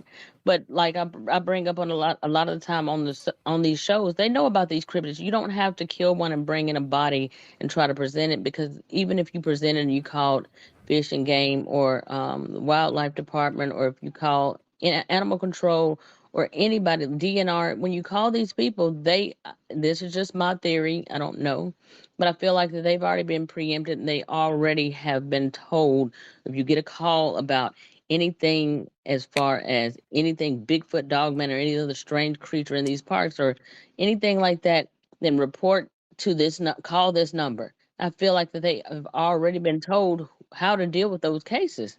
It's not by chance that they have some signs in some of these state and national parks where you have stay on trail, or you got signs of like Bigfoot have been spotted in these areas. That's not a joke. Some people probably take it as a joke, but it's not.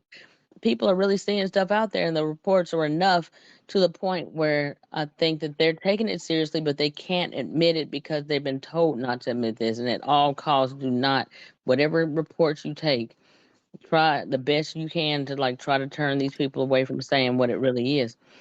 So people have been threatened. People have been threatened with their careers. People's lives have been threatened. There's a lot of different things going on with these situations. You got to look at the credible witnesses in a lot of these cases. So you got Fish and Game, state and national park rangers. You've got DNR. It's so many different ones. Police officers, state troopers, and credible witnesses like that come out and tell these stories about it. Y'all know, both of you guys, Mushu and Tony, y'all both know, and I'm Josh, here you too. too. Yeah, Josh, I'm you just being too. quiet. Y'all know even Martin Groves. Martin Groves, he told us his story at the conference last year. He's a retired police officer. He told what happened to him in the LBL back in the 80s. I think it was the 80s when he had his encounter with the Dogman and Bigfoot there in the LBL, Land Between the Lakes. And as a police officer at that time, he's retired now, but he was a police officer at that time. And he spoke about the fact that this secret agency, whoever they are, they came in. And when they came in, they basically, I think they threatened him not to tell anything about it. Did they not, Josh? From what Martin was saying? Yeah, it. Excuse me. I think it just pretty much goes back to anybody who has had issues with these things at all. I know Joe Barger in particular, Martin Groves. I mean, you got all these different people who their stories will be written about in my book too, and we go in depth with a lot of these different stories. Now, folks, I'm going to say this, and this isn't just plugging the books, but if you're going to get the Werewolves Dogman book, get the Bigfoot book too. And I'll tell you why. Because the Bigfoot book is going to be a companion to the Dogman book, because some of these people, like Martin Grove's story, is going to be talked about in both. And so, like Jeremiah Fountain, he's in both books. I believe you're going to be in both books too, aren't you? I'm not for sure if you're going to be in both books. Well, no, Josh, I haven't never had a Bigfoot encounter. Okay, then it wasn't you. It was Brandon. I think Brandon Tolbert. He was the one that had the Bigfoot encounter, and we was ready to interview him for the Dogman book, and he's like describing a Bigfoot. And I'm like, wait, what? Like, let's switch it up here. Larry Fisher, thank you for that donation. Yeah, because I do believe that these phenomena are intertwined, and when you guys hear, I think it's Cryptid Wars or whatever, we're going to release that. Yeah. Mm-hmm. That one does tell you a little bit like how these things interact. We had a story that we had to pull. The guy called up and said, hey, just said, I don't want my story on your show. And I'm like, why is that? He goes, I don't want, he said, it was nothing against me. He said, I just don't want it being told. And now here's what's weird. When he told us this, and I asked him this, I said, well, what does it pertain to? And he goes, fear. I mean, he was very adamant. Yeah. Right? I mean, and it's not just him. We've had a lot of people, even I've talked to some people that have said certain things. And I remember that every time you bring a story that has something to do with a police officer telling it, every time it's either they're retired, and if they're not retired, then they don't want any way that they can be identified. They want to stay anonymous as much as possible, but they're more than willing to talk about it. They just say, like, this could ruin things for me if I am known for this, and I would much rather just... Well, not just that, they're afraid. It's literally like something where they're just like very adamant, like, hey, I don't want anything to do with the story. I want to give it to you and let that be done with you. And you deal with it. And then we even had the one guy whose name started with a B. Yeah. He was very adamant that if anything came repercussions, he was going to adamantly deny it. And I was like, okay, nothing did. I mean, nothing came of me telling his story, but he just was like not, And you mentioned Mel Ketchum earlier. I had a talk with her the other day, and we're getting ready to, but, that's coming up too, folks. Don't worry. I just want to get well so I can interview these people without sounding like, the Mandalorian. But, I just feel like with this situation, what's going on with these people, you got all these people who are being like, they're being pigeonholed into this is reality, you know, and conform to that, because if you don't, then we're going to make life uncomfortable for you. And that's what the problem was with that friend we had. And you know this, I wasn't trying to be mean, but somebody had to say something, because I explained it to him very simple. I was like, dude, these people already have enough problems as it is, being messed with by who knows what kind of agency or whatever the heck these, you know, being made fun of, or whatever. We don't need our own in the community who are supposed to be believers and understanders attacking them too. And that was my issue with that person. And then, of course, you know, my whole thing, it kind of, I think I was right. That person was trying to latch on to fame based on, you know, them being a troll. How did he word it?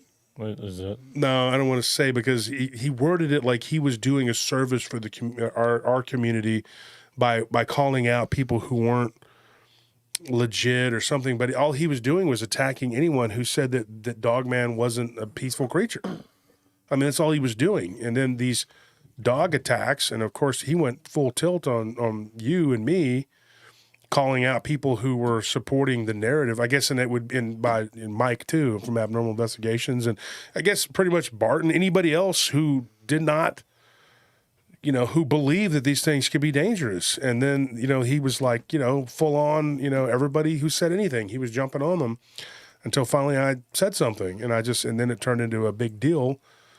But, you know, it wasn't like I was trying to pick a fight. I just don't believe that his intentions were pure. I think that there was something there behind that. And I personally do not believe, and I'm going to go on record here and say this, I don't believe that all these attacks are just dogs. You know, I don't think that, you know. Oh, yeah, no.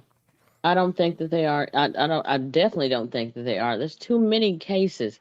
Now, you know, if you remember, and I'm just like, I didn't take notes on this one, but I remember this one from, this is 2023, I'm going to say 2021, the Corey Gotze case. And I can't remember, I think that might have been, I can't remember if that was in Tennessee or what state that was in a few years ago, the 13-year-old boy that was basically found. Consumed.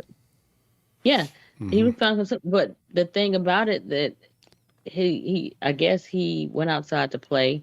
His mama just talked to him. He went outside to play or whatever he was doing. And they went out to go look for him a few minutes later, and they didn't see him anywhere. They ended up calling law enforcement or whatever to come, because they, you know, didn't know where he was. They'd been looking for him. And then when he finally was found, he was found, I think, more than, I can't remember, was it 1,400 feet or 800 feet or something like that? He wasn't in the backyard. He wasn't in the backyard. He's found like 800 to 1,400 feet up a cliff, straight up a cliff. And then they tried to blame that on coyotes. What coyote that you know can take a 13-year-old boy, 100 pounds soaking wet, or a little bit more than that, dead weight, straight up a mountainside or a cliff like that? You know, Mike had said something, you know, that I remember kind of stuck, you know, with me. And when I say Mike, I'm talking about Mike from Abnormal Investigations. I don't know if he's still in the chat, but he said something about that case that kind of stuck with me. And I was like, that's exactly correct. Dogs don't try to eat people. That's just not what they do. I mean, you know, a lot of times when dogs attack someone, there'll be an attack, but they don't attack the person. And even if the person dies, they don't just start consuming them on the spot. Where a lot of these people were consumed, partially consumed. There he is. Mike just said, like the little boy in Oklahoma that was, and ate and drugged to a pond. Yes, that's exactly what I'm talking about. And so, you know, a lot of people in the chat tonight, I want to just take a real quick moment here to acknowledge Bigfoot Society in the chat, Blondes and Booze in the chat, BMR, Bigfoot Michigan Rob is in the chat. I appreciate everybody from the community showing up. Looks like we got Crypto Normal Encounters with B. Moss. Oh, cool. She's here too. I'm kidding. I know you're right there. Bill Stern's always in the chat. You're reading it going like, wait, hold up. What? Okay. Josh, you be doing too much sometimes. Let's see. But no, you got all these people in the chat. I just want to acknowledge people from around the community, because every one of those has a stellar upstanding channel. Of course, Abnormal Investigations we've Absolutely. been talking about. And Mike, I'm not trying to co-opt all your work. I'm promoting you because I'm trying to tell you this guy's done a lot of work on this. Go check out Abnormal Investigations. I've been watching him last couple days, just checking it out when I have the time. I haven't had a lot of. Now, I gotta say this, Mike, and it's not your fault, but you gave me a nightmare because I fell asleep. So my wife was already asleep. So I fell asleep listening to the episode with you and Mike, right, Patina? And I had the worst nightmare. At this horrible, I woke up, I was like, whoa, what the heck? I'm not going to get into what it was because it was silly. And, it was a nightmare. It wasn't some kind of, out of body experience, whatever. But Mike was talking and I said, yeah, I better put this on pause and go to sleep because don't go to sleep with us talking about this, folks. I'm just giving you the please don't, because you will wake up to something. I was like, it was weird, man. Like I was at a fence and I had a stick and this thing just jumped over the fence and then I woke up and I was like, whoa, something I would never do in my real life. Well, Josh, the more we research these topics and talk about Bigfoot and Dogman and stuff like that, what a lot of people don't realize is that a lot of people who have these encounters and sightings and stuff like that, whether you're traumatized by it or not at the time, you will sometimes have frequent dreams and nightmares about these creatures, and it doesn't even have to have anything to do with your initial sighting or any of the other sightings that follow. Sometimes it just comes with the territory, and I don't know why that is. Some people have even had them to come into their homes in like an ethereal form. Sometimes they follow you back. Yeah. Sometimes, I mean, okay. yes. Let me tell you one that Armando was following, and then when he talked about that on the show, it was one of the earlier ones, and Armando had his own set of files, and he was a pretty good field investigator for us. Losing Armando sucked, but at the beginning when we were getting bullied, and it was just too much, man. It was just and I don't blame him. He stepped away, and then he was like, well, I'm going to come back, and then he had issues with his family and stuff, but I miss, him. He was my friend, and I was kind of aggravated at him for a while, for doing that. But it was understandable. It was understandable, but I felt like he left me in the lurch. But a couple years later, right before he passed, we talked before he got sick, and it was COVID that took him. But he explained himself to me, like he just said, look, I didn't want to go, but there was so much bullying going on against us at that time that he just didn't, and he had this big old long thread that went on with somebody, and he was just like, I don't need this, man. These people are just, he's like, they're never going to stop. And the more we try to tell the truth, the more they're going to attack us, which is true. It is true. And they will come after you. And I've seen people going after all of us, different, like, well, BMR is right there. I'll tell you, somebody said something about his story, trying to make it sound like, I was like, I believe his story. And it was horrible, and it's ridiculous because, and Mike just said we need to stand together. We do, because if we're all separated, they can take us down, they can pick on us and mess with us. But if we're all together, they can't bully us, And thank God I had a team like Mike, Mike has Kirk, and I had Anthony, I have Tony, because without them, I would have folded.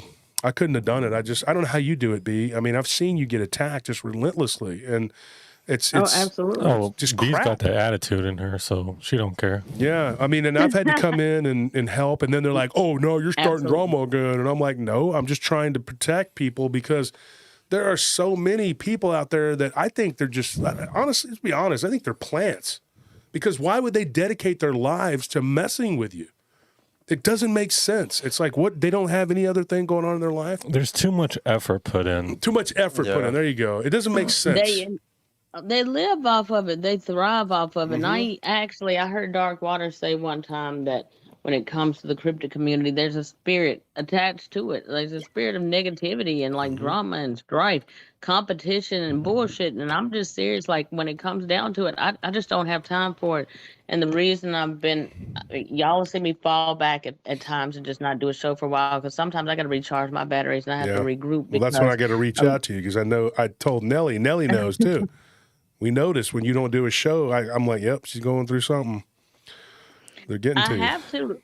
Yeah, because like I get like y'all know, like I'll reach out to y'all every now and then, especially like when I'm down in the dumps, because it really y'all don't understand. Like as podcasters, like Josh and Nelly, y'all used to hear them talk about it all the time. People attacking them or trying to put them under curses or trying to do different stuff. They will attack you on a personal level, not just even on a level of where it's just cryptid related or podcast related. It'll be on a personal level where they're trying to attack you and put your personal information, your personal Right? address, and stuff like that. And so it's like, really, y'all are really, for y'all that like fans or subscribers and stuff like that, like this, we're doing this for y'all for entertainment purposes, but also information and stuff like that. So we're providing a service to you. And don't take stuff so seriously. If your favorite podcaster, like if me and Josh was at war or beefing with each other right now, don't take it to the next step. Now you reach out to Josh, and because Josh is at war with me, and this is just an example. Now you want to threaten Josh. No, don't do that. Y'all acting like this is your favorite football team. Stay out of it because this is not what you got And we're into it not. It's for. not a sport. You know, You're Exactly. gonna start Y'all- taking bets on who wins arguments and stuff. It's really ridiculous. Yes. Like I saw someone make a comment earlier, said it doesn't make sense. Like, why are you so baffled? Like every podcaster is territorial, and that's the exact issue. Why are they territorial? It's like we're all trying to fish in the ocean, and yet you're still somehow complaining that there's not enough space. Yeah, it doesn't make sense. I look back on all these different podcasters that I'm friends with now, and I love watching them grow from their infancy up to the whatever.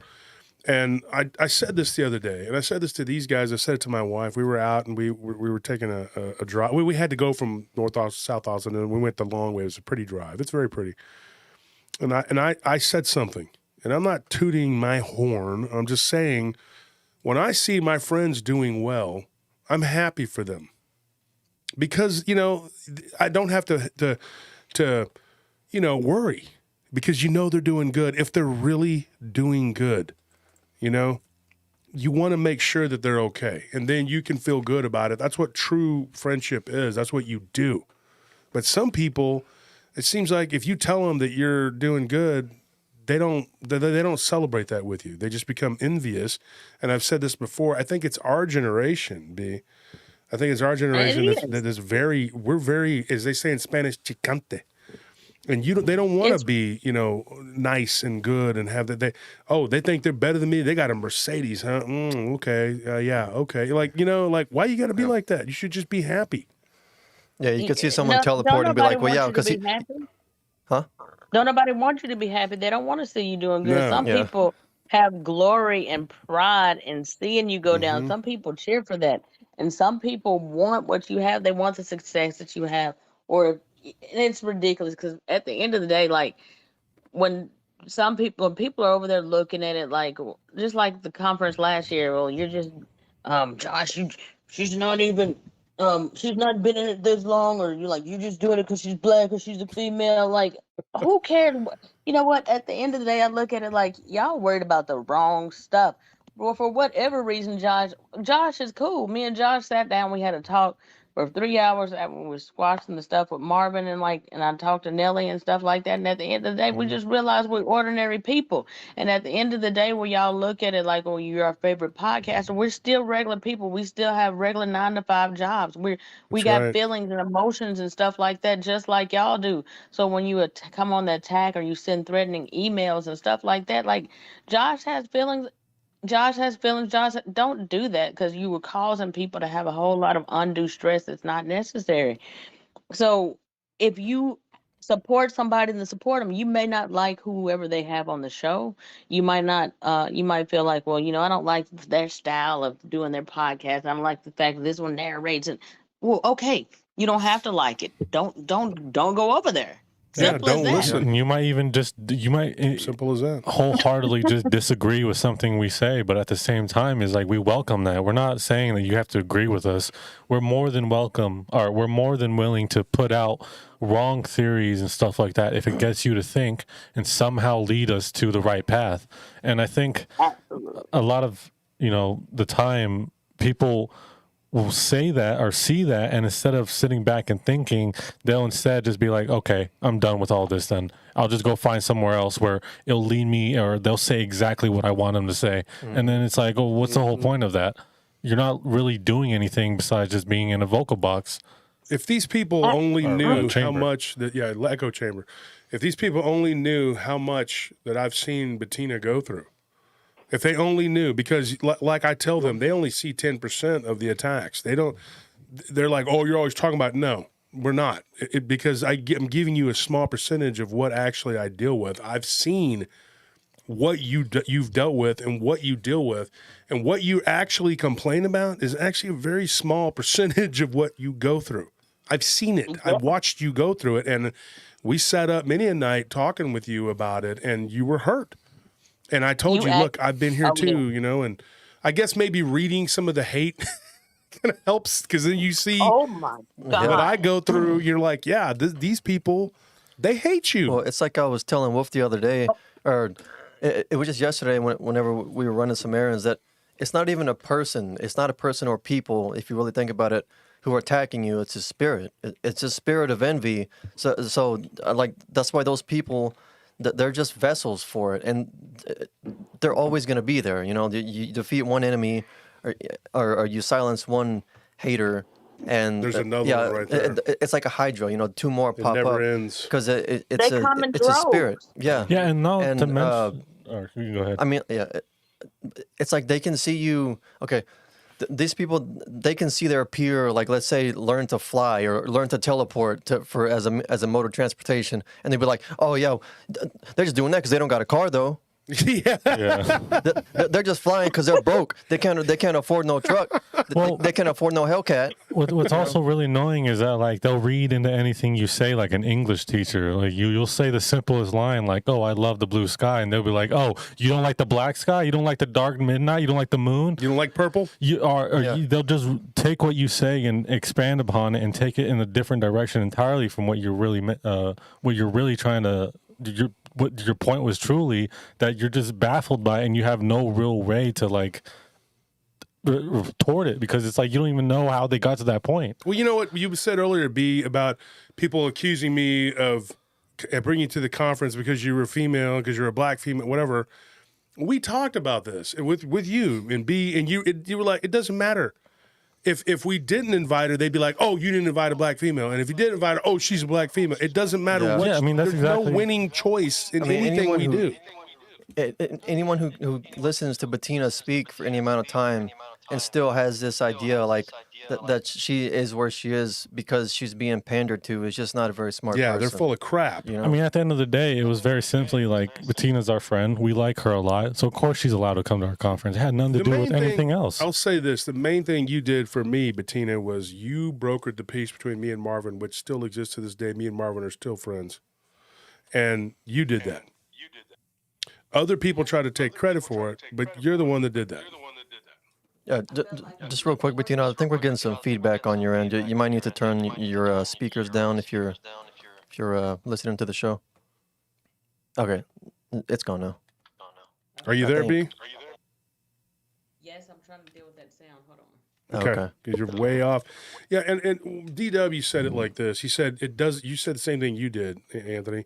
He said it doesn't matter. There'll be one guy that'll attack you, female, male, whatever, and then somebody else will take their place, like an assembly line. And it's the darkness. It just keeps coming. And even if that person, sometimes they're a good person, something moves them to come after you. And that stifles a lot of the work that we do. And one of the problems is when it comes to these Dogman attacks, and I'm going to call them that. I'm going to call them Dogman attacks. When you're dealing with that, what happens is there is a spirit attached to that. I do believe that, and I believe that it does send people to go and try to thwart your efforts to get to the bottom of it, because I'd never seen so many problems as whenever these different people were trying to look into these attacks. When that happened, you know, it wasn't just that one individual who was going full tilt on everybody about the dog attacks. He was going crazy. There was more to it than that, because when you started looking at going into these attacks, you started to find inconsistencies. And I encourage everybody, if you haven't, you know, when you get a chance, go check out Mike's work on those attacks. Go and look at Bettina's work on those attacks. That is where you're going to find, like, all this information about them and all these inconsistencies with these reports. It doesn't make sense. Can you? Bettina, we can't hear you. We can't hear you at all. Can y'all hear me now? It's like really faint. Like we hear the feedback from our voices louder than we hear your voice. All right, hold on. I don't know what happened. Do you want to just maybe call back and we could try that? We could try calling her back. Yeah, let's just do that. Yeah, hang up and call me back. Okay. All right. You want to do it? Yeah. Like if I was in the woods hunting and I heard that, then I would just run the other way. You're like, it sounds kind of like Bettina, but I don't know. Might need to leave. I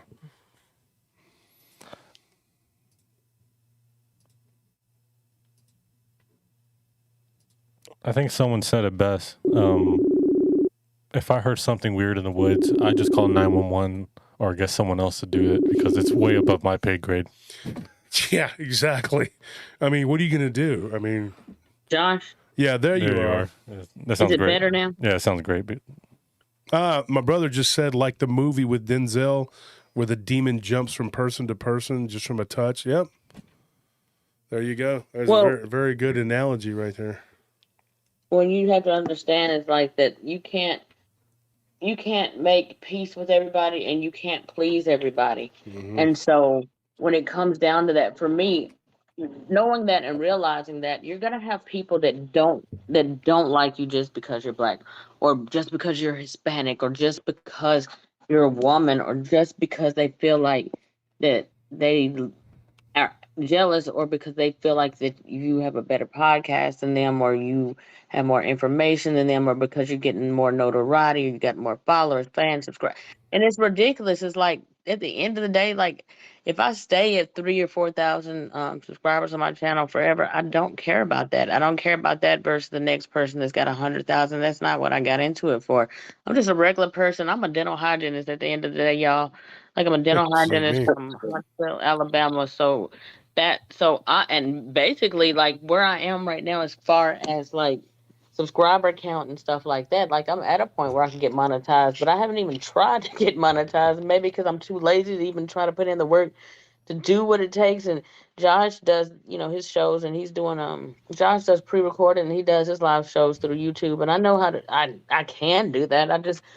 But I haven't taken the time to try to do any of this stuff. Are y'all there? Yeah, we're here. Yeah, we're listening. I thought I got disconnected from y'all. But at the end of the day, just all we're trying to say is just that we're doing it. We want to have these shows because it's important, and I don't want to deflect too much. I just want y'all to know, like, there's a lot of stuff out there when it comes to cryptids, Dogman, Bigfoot. I want to bring up something real quick on Bigfoot and I don't know, Josh, what time you get ready to shut this down, but I do have. Yeah, we're good. Go ahead. You have time. Because I'll bring up the Cott County, Tennessee case in a few minutes.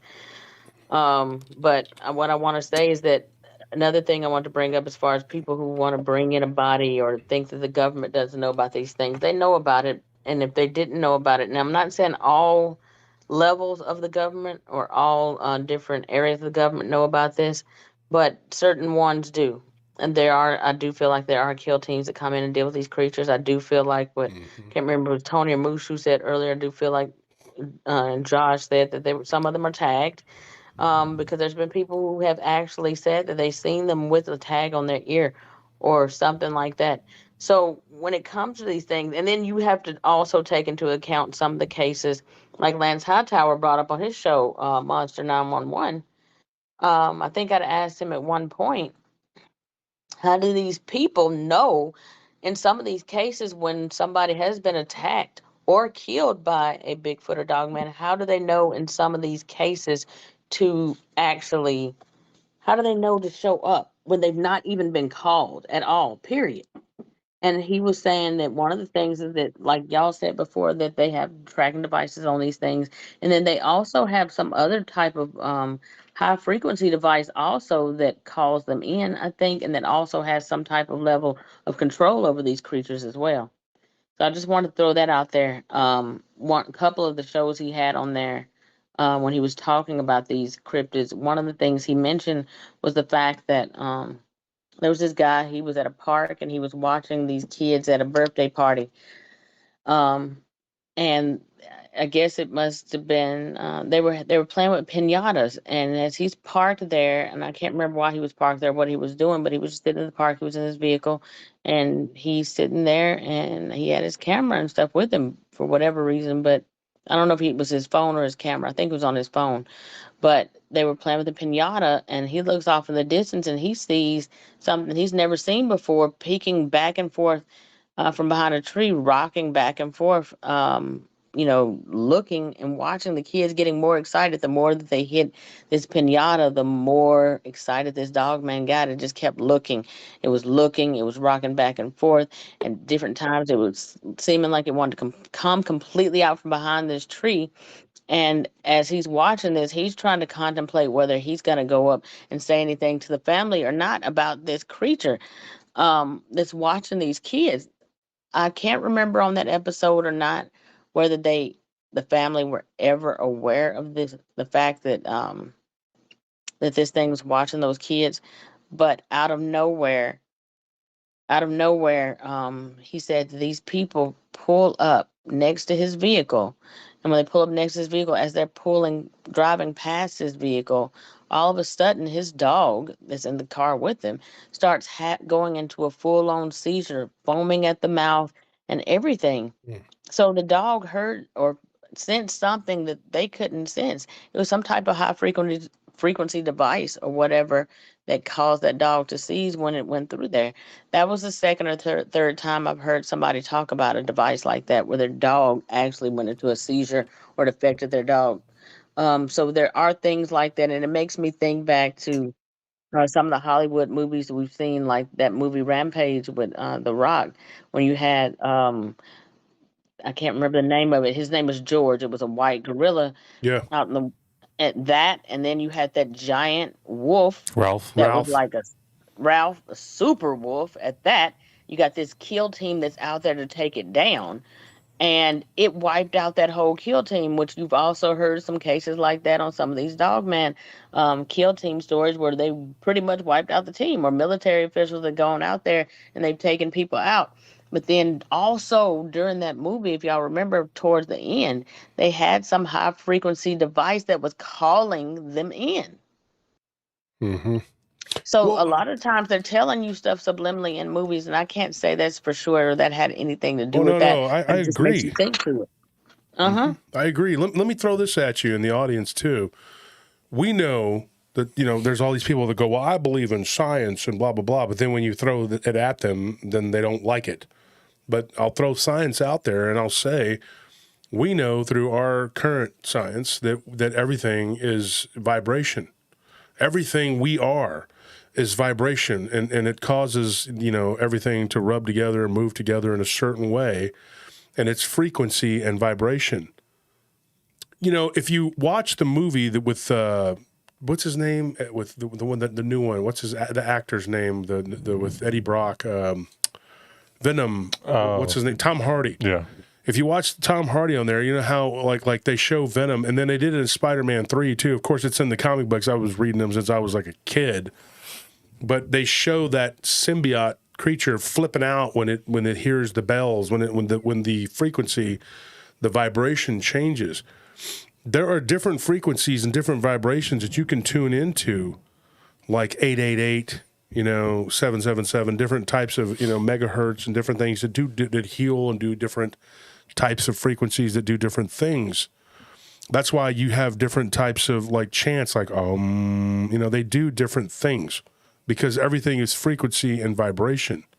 And if you're a Christian or, you know that God spoke the world into existence. That's the belief, So it's all based on sound and vibration, and dogs, canines in particular, their hearing is way more sophisticated than ours, and they can smell a million times better than we can too.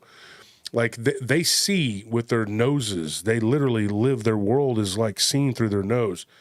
What's crazy, with all the technology we have, we're able to look at images of what dogs see with their noses now. I've seen that. I was watching it the other day. It's unbelievable. And for anybody to think that you as a human being, like just a regular human being, not the guy that was on the plane, but a Yes. regular human being, if you think about it, we can't fathom how this dog thinks or hears. We think we do because we're close to them, but they can't talk to us and tell us. And we don't know exactly what's going on with them. But it would stand to reason that if they can hear at high pitched decibels that we can't hear, right?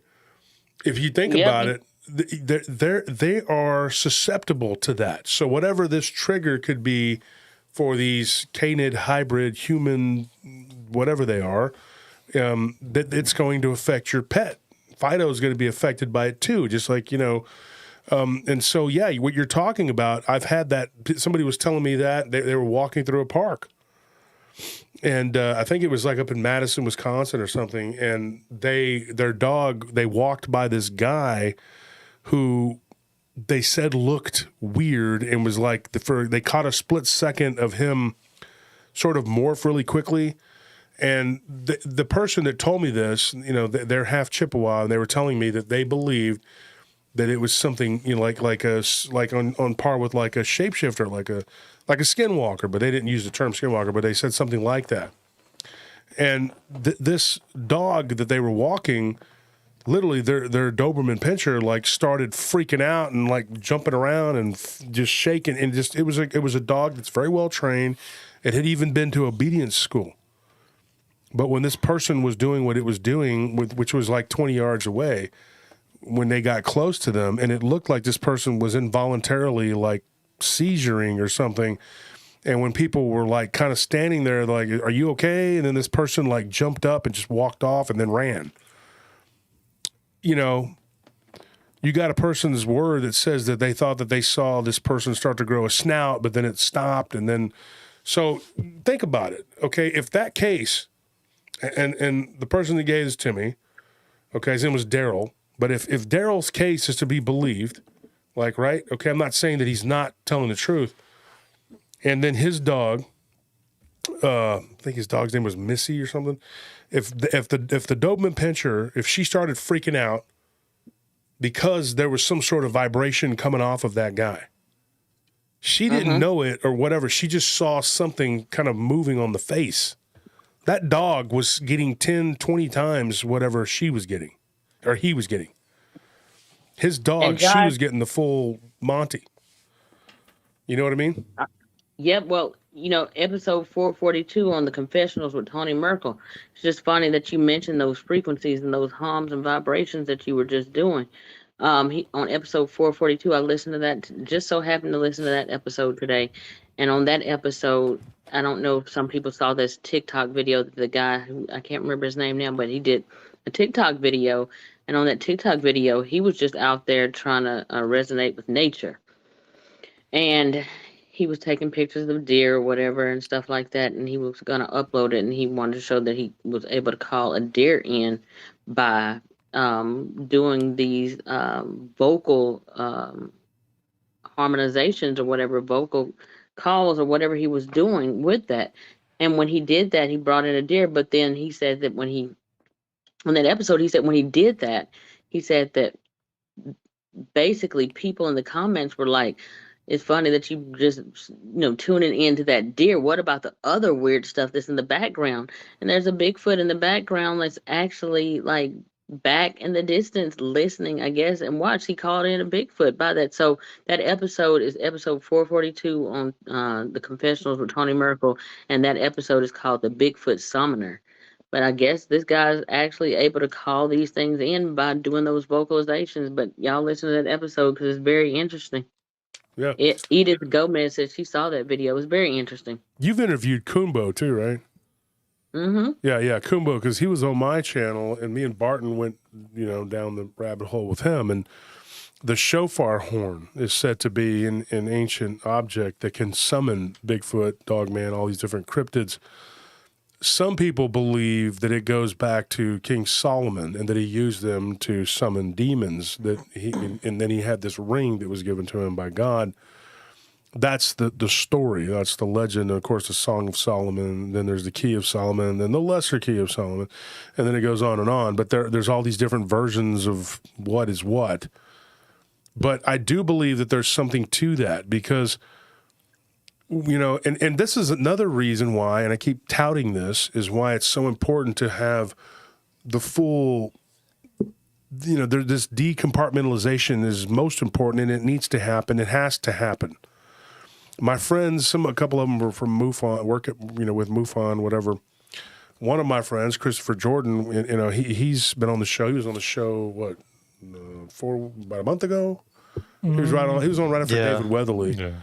But, you know, Christopher Jordan had a very, you know, like he was with MUFON, and we talked, you know, in depth about some of these alien cases and things like that.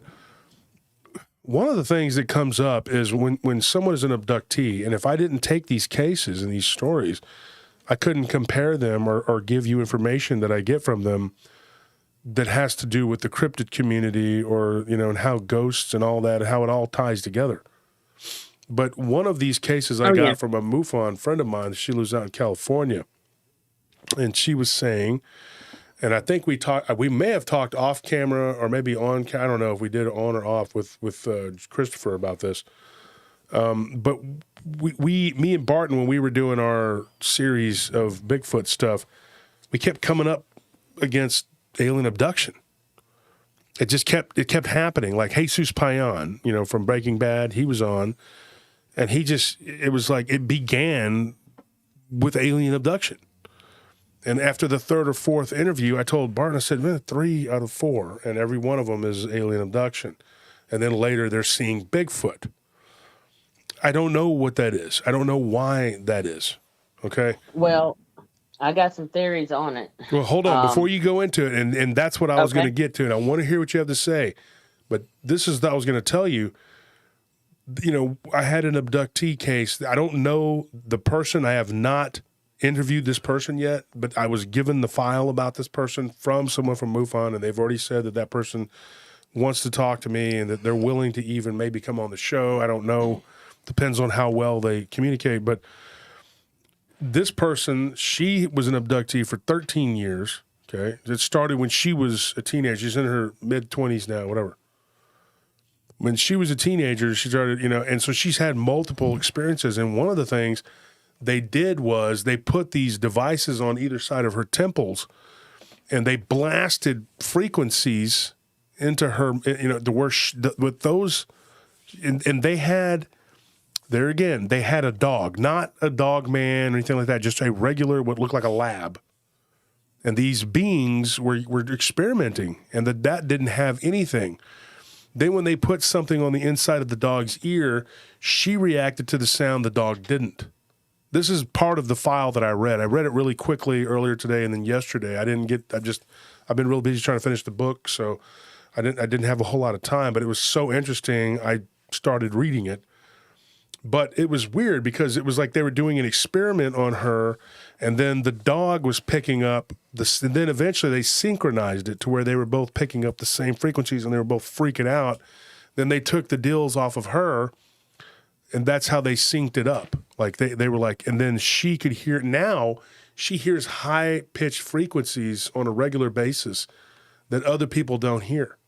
And her brother took a dog whistle. He used to train dogs for, I guess, the police department. So he took a dog whistle, and she could hear it. You know how they have those whistles that only dogs can hear? She can hear that now because of whatever these beings did to her. And so you're sitting there going like, what in the hell is this? So, you know, getting those stories, like if you're just looking at yourself as I'm a ghost researcher, I don't deal with cryptids, then you're going to have some issues because you're going to come across some things that aren't going to make sense. Oh, I'm a cryptid researcher. I don't deal with UFOs. You're going to come across some things that don't make sense. And then if you're into the alien abduction, I don't deal with ghosts. I don't deal with cryptids. I only deal with these and the aliens, whatever. Things aren't going to make sense. It's when you put it all together. And that's what I've been trying to do and break down these walls that exist between us. And then there's all this territorial infighting. And sometimes I feel like Nobunaga who's trying to unite Japan. It's like, yes, there's going to be some drama, and yes, there's going to be some falling out and whatever, but it's got to happen. It must happen. Mike Turner says, I remember Brenton saw once one of the beings he encountered in his room. Yes, when he was 20, he had a device and put it at the temple of his head. He said it looked like a Darrow being. Yes, I'll say something about that. And then, Bettina, I want you to take over. But, Mike, I want to say something. The nose of the Darrow droop down, they hang down. Our noses and our ears continue to grow. Our lives, they don't stop.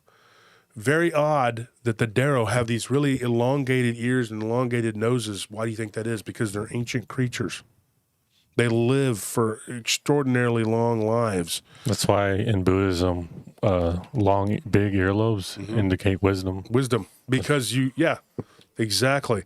And see, now we know that because, Tony, you were raised up as a Buddhist. But when you go down the rabbit hole with this whole thing, and like I said, rabbit hole, people get tired of hearing it, but it is a rabbit hole. It just keeps going. And then you start to realize that there's so much connected to that, and now, of course, Tony is Christian, but Buddhist in philosophy, which is really and truly Buddhism is actually a philosophy. It was always a philosophy. That's all it was, but people turned it into a religion. It's a fine line. But anyway, go ahead and say what you had to say. I'm sorry for being so long-winded. No, you're fine. Like, what I was going to say on it is just that you have to look at a lot of people who've had encounters with Bigfoot or Dogman or any cryptid. You have to look at the fact that a lot of us have also seen or witnessed UFOs or have had other paranormal sightings or encounters or experiences. I'm not going to go into it now, but like I've seen a UFO up close and personal, and it wasn't just me, several other people in the neighborhood when I was 14 years old seeing it too. You have a lot of cases where there's lights in the sky seen at the same time, like in the woods, like while a Dogman or Bigfoot encounter is happening. So you have to look at that, and then I don't know how many of y'all have seen that episode on Paranormal Witness. I think it was on season 3, episode 6 or something like that. But that episode is called The Pack. Oh, and I think that family. Linda covered that. Yeah. Well, in that case, they saw lights in the sky that night before the 5 or 6 Dogmen actually came out into the woods and basically terrorized that family from that point late at night when they're sitting out on the porch just talking, and then all of a sudden 5 or 6 Dogmen come to their house. They called and tried to get law enforcement to come out, and they basically thought that they were crazy. They told them what they saw, and I guess they didn't know any better than to not tell them, okay, well, what was actually out there. They probably should have just said there's an intruder trying to break into the house. They probably so if anything ever happens to you and you got Bigfoot or Dogman on your property, you're better off. No, tell them there's an intruder trying to break into your house. If you actually want to get help and get away from your house or have somebody to come out and investigate or whatever, do not tell them that, because it's not. They're gonna laugh you off, or you might even get arrested for making a false police report. Don't even do it. But y'all check out that episode of Paranormal Witness. It's called The Pack. Google it, look it up, and pull that episode up. I think it's actually, you can pull it up on Peacock or Tubi. I can't remember, but it's a very, very interesting episode. And even had a case on that particular episode where that couple's daughter that day found a Dogman nest out there in the woods. I don't think she wasn't aware of it, but she actually found, I think, what was the nest or the den of these things. She slept the whole time it was going on, and I'm like, yeah, that's a millennial. Yeah. And you got to look at teenagers these days. They don't get scared of too much. They don't worry about anything. It's like everything is all blasé to them. They can sit back and record somebody drowning or getting killed, and just it's nothing to them. They have no feelings about anything. No empathy. Zombies. Nothing. Mm-mm. Yeah, zombies. What do you call it? NPCs, non-playable characters. That's what I was talking to somebody about that the other day. I was at the store, and and the store I frequent, and the guy was talking to me about it, and I was like, yeah. I mean, because he watches my show, and when we found out our pharmacist does too. Unfortunately, he's a Yankees fan, but I forgive him. But and so I go in there, and this guy, he starts talking to me about the show, and he works at the mall, and you know, and he said something to me about it, and I said, dude, these people, they're like NPCs. We were standing there for a couple minutes watching people walk by, just looking like they were lost in space. I mean, you're just like, what is this? I mean, there's so much dumbing down of our society, and that's for a reason. Everybody's supposed to be asleep. They want everybody to be asleep, and if everybody's asleep, then nobody's watching the hen house, and the fox can get in real easy, you know? And a lot of people are just opening the door and letting the fox right in. They don't even understand, like, how much danger that there is. That's why it is important, you know, to try to pay attention to who you're dealing with, following, and who, you know, like I wasn't trying to be funny or cute, but we did a show on Wednesday, and I was talking about this guy, like, moving up next to me. Like, there's this big old counter, man. And this dude decided that he just wanted to be like right next to me. And I don't think it was anything nefarious on his part, unless it was just mindlessly droning. Because I didn't see him looking like, yeah, I'm going to go stand next to this guy and pick his pocket, nothing like that. He just was like, you know, and just, duh, you know. He was just standing there, like, breathing through his mouth, like, you know. And I'm not trying to be mean, but he kept, like, touching me with his elbow, and I'm like, you know, dude, you got this whole thing, and you got to be right next. Why are you doing this? And I just didn't want to be mean, but I finally said something. I'm like, sir, can you? I was here first. Can you please? He's like, oh yeah, and then he kind of goes to the other side and stands there with his mouth open, and I'm just like, and then me and Anthony had a conversation about it. You know, like, who are these people? Who are these people? I don't know. Like, are they? Yep. It's like, are they not real, you know? And there was this guy, me and my brother called him the Bug Man. And he used to work at it was a place called the Greer Building down in Austin, and they were doing renovations, and I had to do security there. This was like back in 2005 or something like that. And he worked at our company, and this is a weird story. And you tell me what you think of this, okay? Folks at home and Bettina and guys here. It was very weird.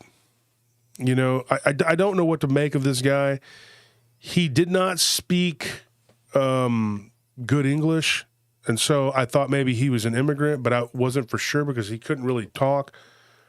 He did not know how to write a report because we were supposed to keep a log, so when I relieved the guy, because there were always two guards, and sometimes I would have to relieve him, and then there would be another guard that would come in, and that guy, he was from Pakistan. He was pretty cool. I got along with him.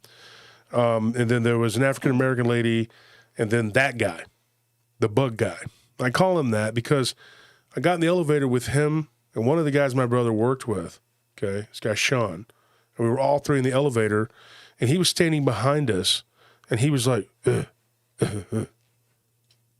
And I'm like, and it's you know, we're going to the top, and the elevator had some issues, so it was really slow, and that's really reassuring too.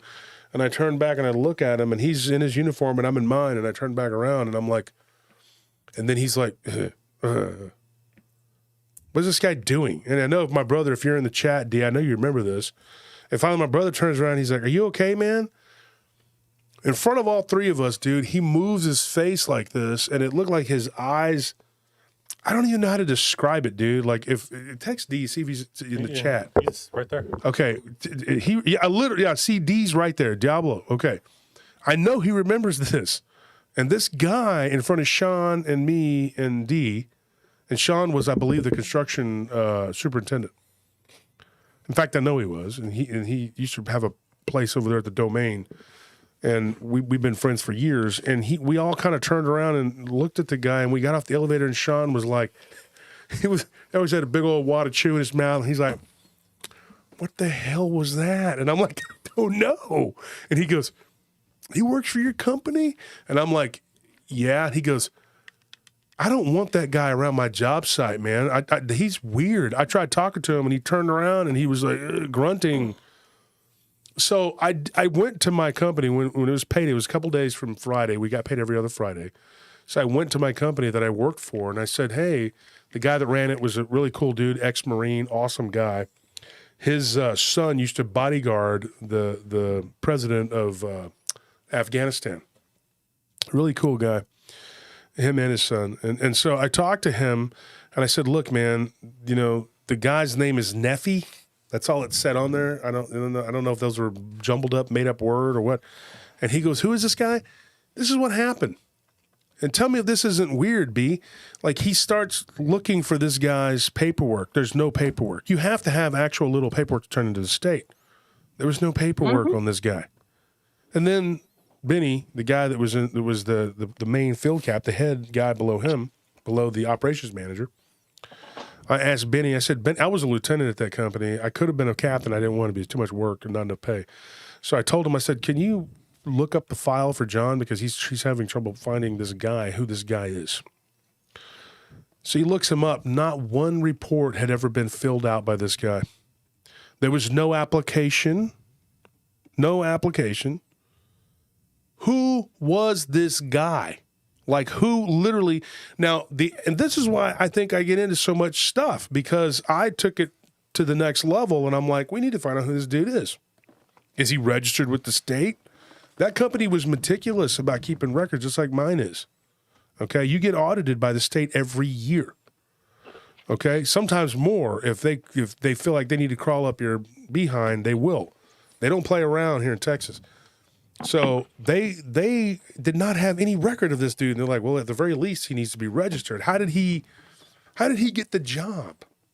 It's so weird, because it's like, there's no way that could have happened. You had like 4 or 5, and to get a job at that company, they're very structured. You had to have an interview, and then a second interview, and then you got, you have to have your guard card. I'm assuming everything. Marty just called me yesterday, double checking on me and making sure my guard card was all up. Well, that's what we have to do. It's because like we get audited. We just got audited. That's what that's what the state does, and we pass with flying colors because we keep records. Well, I mean, that company did too. And I was very taken aback that his immediate supervisor didn't know him. The field captain, the patrol cap, did not know him. But Neffy or whatever his name was, and if you're in the chat, maybe you can remember, he had a name tag. And we made a joke that maybe his name was backwards, and it was, Iffen. We don't know. I mean, who is this guy? But he was there. And when I asked the lady that worked there with me, her name was Lynn, and it's been years since I've worked there with her. I don't know what she's doing these days, but she didn't know the guy either, and she couldn't talk to the guy. She thought he was from Africa, but she wasn't for sure. Now, she was black, but he was from Africa. I think, we don't know for sure, but he never spoke to anyone, and he couldn't speak. He would make noise, and what really got me was she looked at me. And the other guard, the guy that I was telling you about from Pakistan, and my brother was standing right there with Sean. We were all there at the beginning of the shift. And she said that she saw him moving his cheeks, and it looked like he was adjusting his skin. Because I asked her if anything weird had happened with the guy, and that's what she told us. In front of all of us, she said that.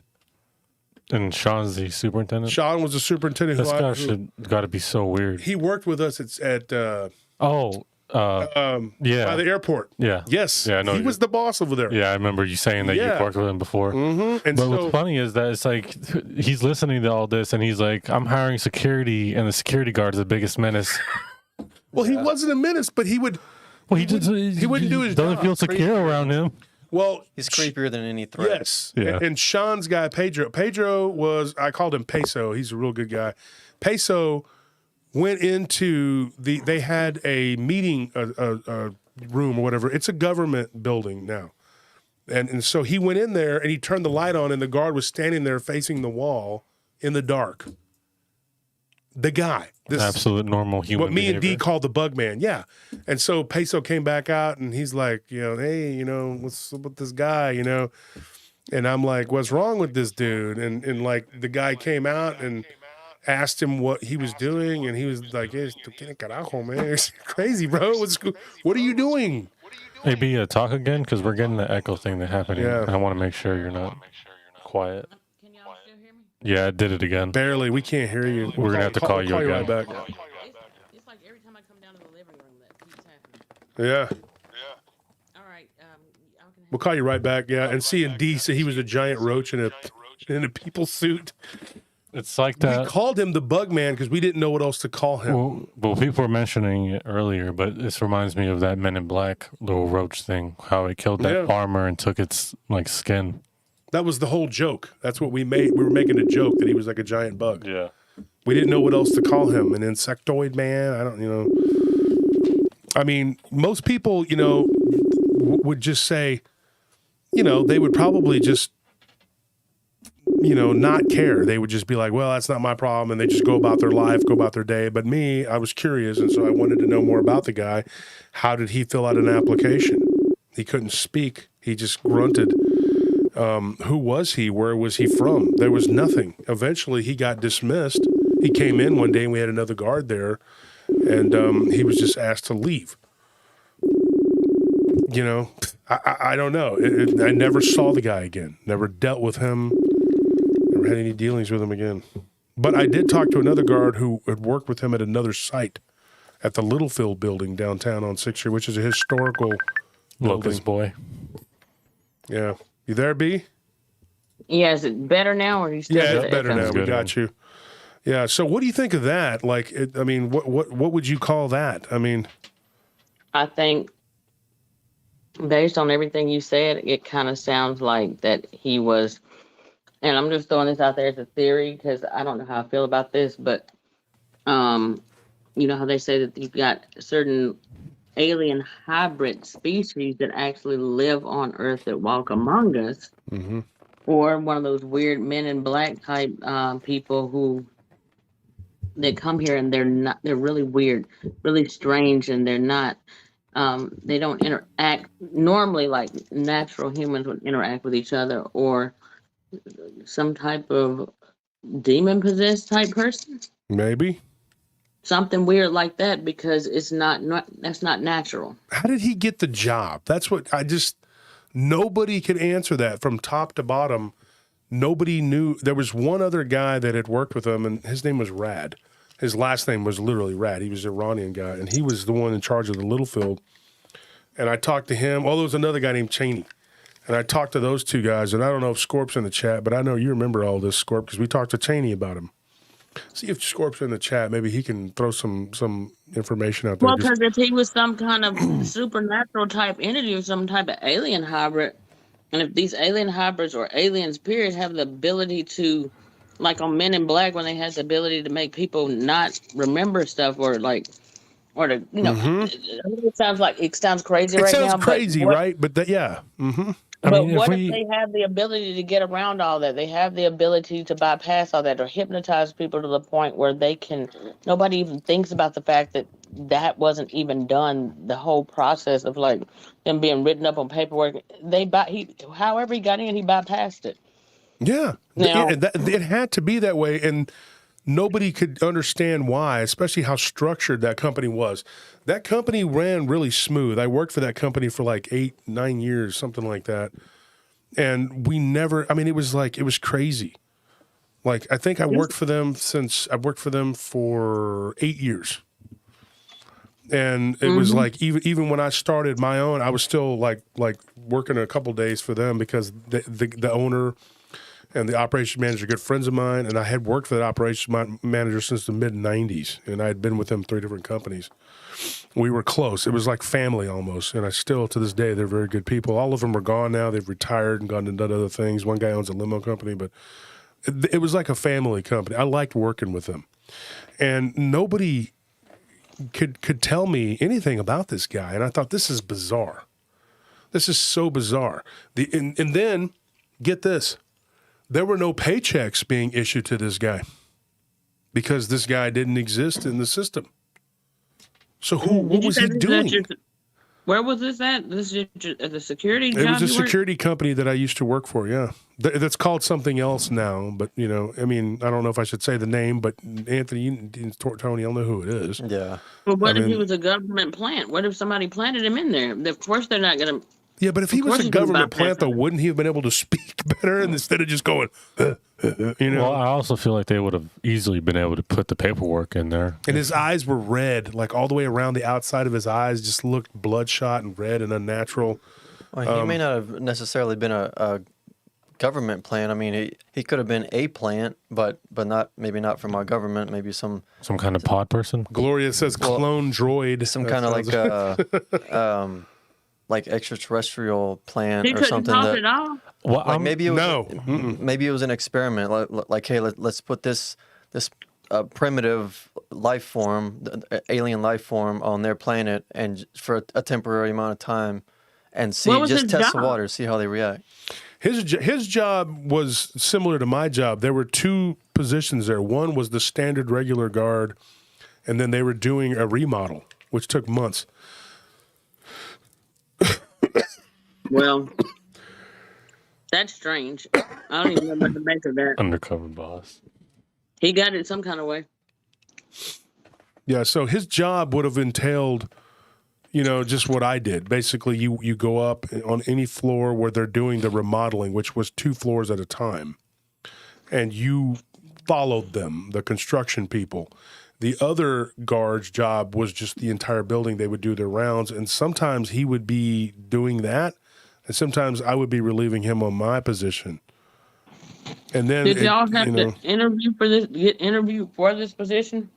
No, like I had been working for that company for about 5 or 6 years already, and they just said they would call me and say, "Hey, you want to work? I got work," because I still work downtown, part time at a club bouncing, which would give me cash, so whatever. And so I was like, yeah, for new hires, new hires, you had to have an interview, yeah. And so that job there, they called me and said, we have a job that's going to go on for at least 3 months. Do you want to take it? And it pays this much, blah, blah, blah. So I went and I did it. And that guy was there. He was the first guy I relieved, and that's the point I'm trying to make. If you had to be interviewed for this and you said he couldn't talk at all and he looked weird like that, who would hire somebody like that? You couldn't even have a conversation with this person to find out their credentials or any of that kind of stuff. So there's something else to that. He couldn't even read or write. He couldn't fill out an application. Okay, I mean, it was so weird. And he was introduced to me by the lady that worked there doing the whole job, whatever. She's like, you're replacing. She didn't even know his name. She was like, him. And he's just standing there like, I never saw him blink. The first night I went home, I told, D, who my brother, before he ended up getting, I said, hey, they have a position open. They need a couple people to help do some work, And he had done a lot of construction work, and he said, okay. And so I went back the next day, and that's how we all became friends with Sean and Peso. And so we ended up all kind of becoming friends. And I stay friends with people for years. Like I'm still friends with Sean to this day. And I've done a lot of work for him over the years, probably he's been with 6 different projects, different companies. I've been there helping him, whatever. Haven't worked with him in the last couple of years, I guess. But the last time we worked with him was like 2019 or 20, something like that. So we still talk. And so this guy has always been like a we've brought him up in conversation multiple times. Like, what is this guy? Who was he? And so I told my brother, I said, watch, this guy's weird, dude. And he saw it. Like the guy was up there and just kind of following him around. And then he would kind of they would be up on the ladder doing what they were doing. And this dude would kind of scutter from room to room, and they're like, what is this guy doing? It was just very strange behavior. We couldn't figure it out, dude. I mean, how did he become a guard? I don't know. It was just weird. And then nobody hired the guy, or they don't remember it. Or maybe someone, maybe someone did his interview for him. They did everything in his place, and then filled out all the paperwork, did the interviews, and they were just like a normal person, but who was this thing's handler. And then when it came time to staff the post, they just gave him the uniform and said, hey, go to this place. Well, have you ever thought about this, Bettina, Anthony, all y'all listeners at home? They make these movies, and you think it's cutesy and funny, and those are fun movies. I like the Men in Black movies, whatever. But what about if you stopped and looked at it as not fiction? Well, a lot of science fiction is not science fiction. Like we talked about with Christopher Garetano. See, folks, that's why it's important that you listen to all the shows. Go back and listen to the Garetano interviews. It's true. I am Spider-Man. Nobody's ever seen you all in the same room together. Yeah. Well, I remote viewed it, and I found out that Spider-Man, actually, there's many versions of him across the multiverse. Oh. Yeah, and there's one called Miguel O'Hara. I'll tell you all about it. I remote viewed it. Yeah. Yeah, because I have these amazing powers. But let me tell you something, man. You know, if it was something that was legit with this guy, there would have been some sort of paperwork on him. He would have been in a computer, something. He wasn't. So, I mean... Yeah, and the only, thing about your theory, Anthony, is that they would still show the paperwork of whoever was supposed to work there for that site, I think, right? Because then you can't staff 4 people there and then not have the paperwork for all 4 people. You would have, some kind of paperwork. My eardrums out. Well, you're so loud. Oh, let me step back. I think his thing is turned up too high or something for me. I don't know. Probably not for the listeners. It's the same as everyone else's. Okay, well, it's just me. I think he's just closer to the mic than everyone, than me and you. But Shade Viking. what do you say? If that was not remote. But the point is, though, I mean, the guy was not a real human. That's my opinion. I hate to come out and say something like that. And if you stop and you think about it, Bettina, how many times have you, and probably all of us, have just gone about our day and came across somebody weird, and we just thought, yeah, that guy's just weird, you know? And you don't have time to go back and research this guy's background. You got groceries to buy. You don't got time. Why is he talking to this eggplant? I don't know what this dude's doing, you know? I don't know what's going on with this dude. I mean, you know, that's his deal, you know? But when you do actually go and you start looking into some of these things, because I've always been that kind of person, then you start to say, oh, this is weird. And then you end up with another weird situation, like the guy I thought was a reptilian at my club. I'm not joking. I mean, most people would just go, oh, well, a few people said that his eyes were changed weird, whatever. Yeah, we're working at a nightclub. People are drinking, you know. And I had a boss like that at one of the companies I worked for. He explained away everything. Now, we worked in a haunted grocery store. And I've talked about this on my show in the early episodes. It was called The Ghost of Foodland, wasn't it? Mm-hmm. Yeah. Okay. I personally didn't really have a lot of experiences there. I would be in the back and I thought I would hear something, whatever. But there were so many people around me who were having experiences, or who had, let's put it this way, had experiences there. Now it's not there anymore. They knocked it down. I think they're building a high rise there now, right? Is that what they're building over there? Where it used to be the bingo hall? I don't know. We used to have that account. That's why I'm asking. Y'all both worked at the bingo hall. Yeah, I just haven't been in that area. But the place was haunted. And even the people at the bingo hall said it was haunted. And the bingo hall was creepy. I mean, yeah, when it was we were bad. working Well, because it used to be Foodland and that place was haunted. Yeah. And I worked there when I was a teenager. It was like my second job I ever got. And the manager there, he would do extreme mental gymnastics to deny that it was happening. A customer claimed to have gotten grabbed, reaching in to grab a box of fish sticks. Something pulled her into the cooler. I remember hearing this. Another lady said magazines flew off the rack, a bunch of stuff, you know. The butchers were saying that weird stuff happened. Some meat started flying off on the ground, you know. Like I said, I worked there 6 hours a day, 4 nights a week. I was a high school kid, so I just worked part-time. I did close, though. And on the weekend, I would work like full 8-hour shifts sometimes and worked a little overtime.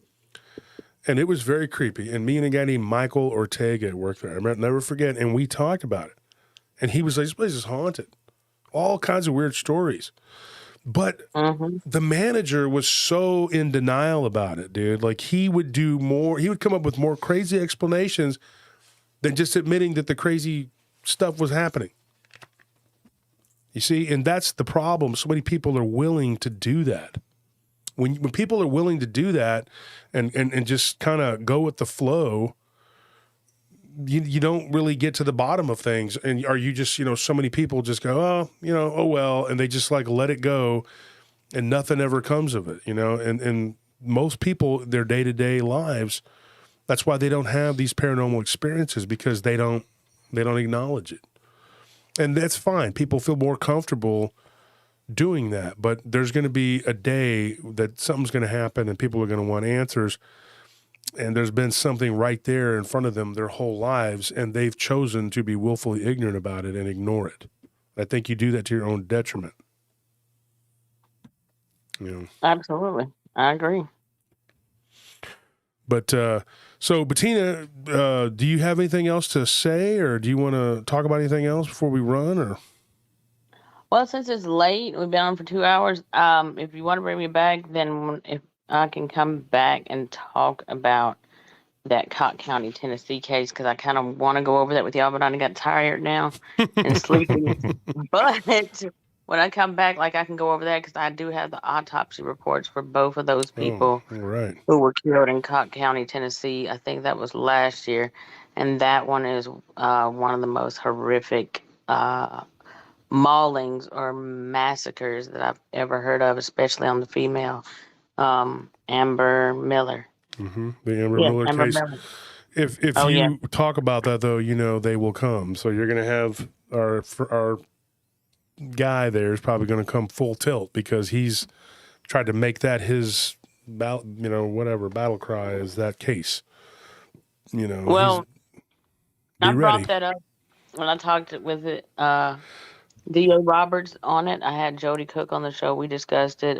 Mike from Normal Investigations and JD.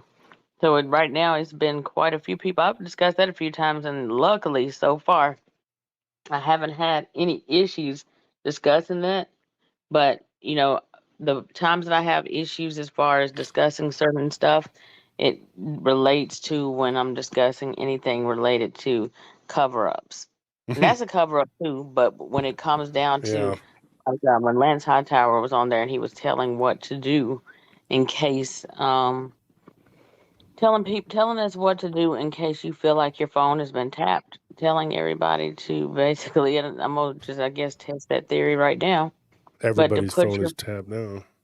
put your phone in the microwave and go far away from your phone, but put it in the microwave, because that is a way for them not to be able to listen to your phone calls. He said that your phone calls, when those of us who do shows like this and interview eyewitnesses, or when you bring out certain truths and stuff that they don't want to get out there, be put out in the public, that's when you start having disruptions in your feed on the shows and stuff like that, where you get kicked out of your stream multiple times and can't get back in, or they commandeer your computer, all this different kind of stuff. You get bugged, have people, parked outside your house. And so I will bring all these things up for y'all that's listening tonight. If you want to hear, I'd rather y'all hear it here first, so y'all can ask y'all's questions. I've shared it on my channel and couple other channels, but this is not my information. The information was shared with me by originally Jody Cook, with as far as the autopsy reports was concerned. I do have those printed off, and as far as a lot of the information also shared on those cases, if y'all want to read up on it not read up on it, well, you can read up on it too. Amber Miller and Tony Arens, that was in Cott County, Tennessee last year. So 2022, and Mike from Normal Investigations, check out the episode on his channel on the Cott County murders. Just kind of scroll down for about 4 months ago, when he covered those killings. And then when y'all do that, then next time when Josh has me back on, whenever that is, then I will go ahead and go over these autopsy reports. But like I said, autopsy reports are, I'm not going to say, well, not graphic in the wording because it's medical terminology, but it gives you the depth of how bad these attacks were and how bad the wounds were. I'll just say this briefly, just to say that the wounds on Amber Miller's body were so bad that at the hospital they lost count of the wounds. They said lacerations. Lacerations, when you think about lacerations, you think about cuts. You don't think about, if that's supposed to be a dog, 3 dogs that attacked her. They would have said several dog bites, several bite marks. Bite marks are brought up in the autopsy report as far as blunt force trauma also, and other wounds. Some of the wounds were as large as, I don't know, bigger than even a bear's mouth, that wrapped around from the front of the body all the way around to the back side of the body. And she was missing over 45% of her flesh. Yeah, and dogs typically don't eat people, like we've talked about. One of the children, that same thing. It was like the bite was so large. They said it looked like a shark. And that's what's really interesting to me, because even dog claws, like even if you could somehow say that the dogs would claw you, the claws can't really do that. They don't lacerate. That's exactly. They like tear chunks out if they would do anything like that. Took the words out of my mouth. Like the lacerations don't come from dog paws. They would come from like It's something extremely sharp. Claws. Yeah. You're thinking about cuts, and some of those wounds were 2 or 3 inches deep. That's wild. But when you think of something that has a bite, I don't know what you call it, like the width of the bite, it goes around from the upper front thigh and hip area all the way around to the upper buttocks and upper thigh area. What has a mouth that big? Not a regular wolf, not even a bear. A shark, maybe? Mm-hmm. And then they found her completely nude. And law enforcement wasn't even the one who found her. An innocent bystander, just a regular person passing by on the road found her. There's a lot of stuff. Like, this is a whole nother story in and of itself. And that, for me to cover all this with y'all tonight, it would take we'd be here till the morning. And the thing is, Bettina... So, Josh, if you want me to come back just to discuss this in its entirety, then I can come back and just discuss this. And that'll be a show in and of itself, because... there's a lot of things. Happy to have you over here, B. So. Well, thank you, and I love you guys too, because this is like just one of those things. I love getting on here with y'all. I always feel like I'm right at home when I get on the show with you guys. And we talk, because like people don't know, like we have a pretty good friendship. You and me and Nelly and the guys here. We talk to you pretty regularly. You're our friend. Oh yeah. People I bring on the show, I don't bring on people on the show who aren't my friends, and I don't go on people's shows that I'm not friends with. I've had people say, "Hey, come on my show." And I'm like, I don't know you that well. It's like I need to be, get to know somebody. I'm gonna answer real quick before I go. I'm going. Jose's question: why I look constipated? He always looks like that, Jose. I'm like, no, I'm not. I'm very regular. Thank you, though, Jose. I appreciate that. I thank my wife for the healthy cooking. That's pretty much. Amber Miller, not Amber. Lolo asked, when was this case? This was, let's see. I'll just give y'all enough so y'all can go look it up. But Amber Miller, this was, I'm looking for the date on here. The investigator was notified on, what is 7/18/2021? Is that August? No, that's July. July 18th, 2 years ago. Yep, 2 years ago. And that was date of death. Okay, so July 18th, 2021. Time of death, 1700. And let's see. So that is in Cobb County, Tennessee. Amber Miller. Yep. So, and just know that that lady survived. She survived for about almost a week before she died, and she finally succumbed to kidney failure and multiple organ failure. But it's got it on here with on her report as the cause of death, and I'll bring this up later to y'all. But it's so much stuff on here. It's a lot of stuff. The pages on her autopsy report, about 7 or 8 pages long, but that's, according to some, they say that's not even the entirety of it. It was bad. That's all I'm gonna tell y'all right now, because there's too much going. This is a whole show in and of itself. Yeah, we got to come back and get you back, and we'll talk about that. We'll go into that in particular. We'll do it, and if you need a guest on your show, I'm always able to. I'll make time if I have to. We'll do so, because y'all definitely want to hear this. And Josh, don't forget too that remember that one guy. What was it? What was his name? Charlie Dogman. I don't know if you remember anything about that. That was a guy that they said his dogs was the one who killed both Tony Arns and Amber Miller. They were both killed on that same road. He was killed in April. She was killed in July. Both 2021 on the exact same road, a few feet apart. And Mike Turner in the comments said he died 6 days later. 6 days later, yeah, I was going to say, Mike just posted that.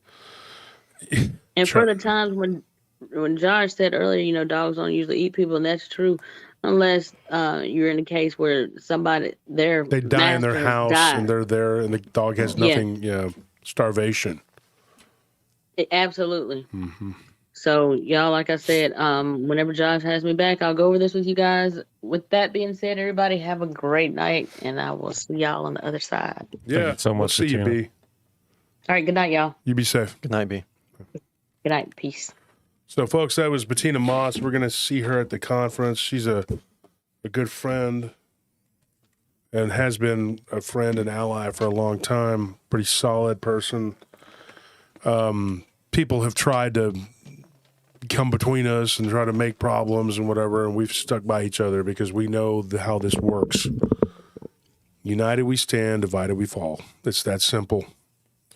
And what I said about Nobunaga and all that, I'm not trying to conquer the paranormal world. I just want to unite it. That's it. Doesn't have to be under my banner. We can make a neutral one, whatever. It doesn't matter. But if we were able to do that, and there were all this infighting and ego crap could fall by the wayside, imagine what we could accomplish. I've brought people together before. I can do it again. I really just want what's best. And sometimes maybe I do look angry or constipated. I don't know. Maybe I'm a little too intense. I don't know. But I do have a heart. I care. And I want to know. And I want to do what's right. And I want to see the truth come out.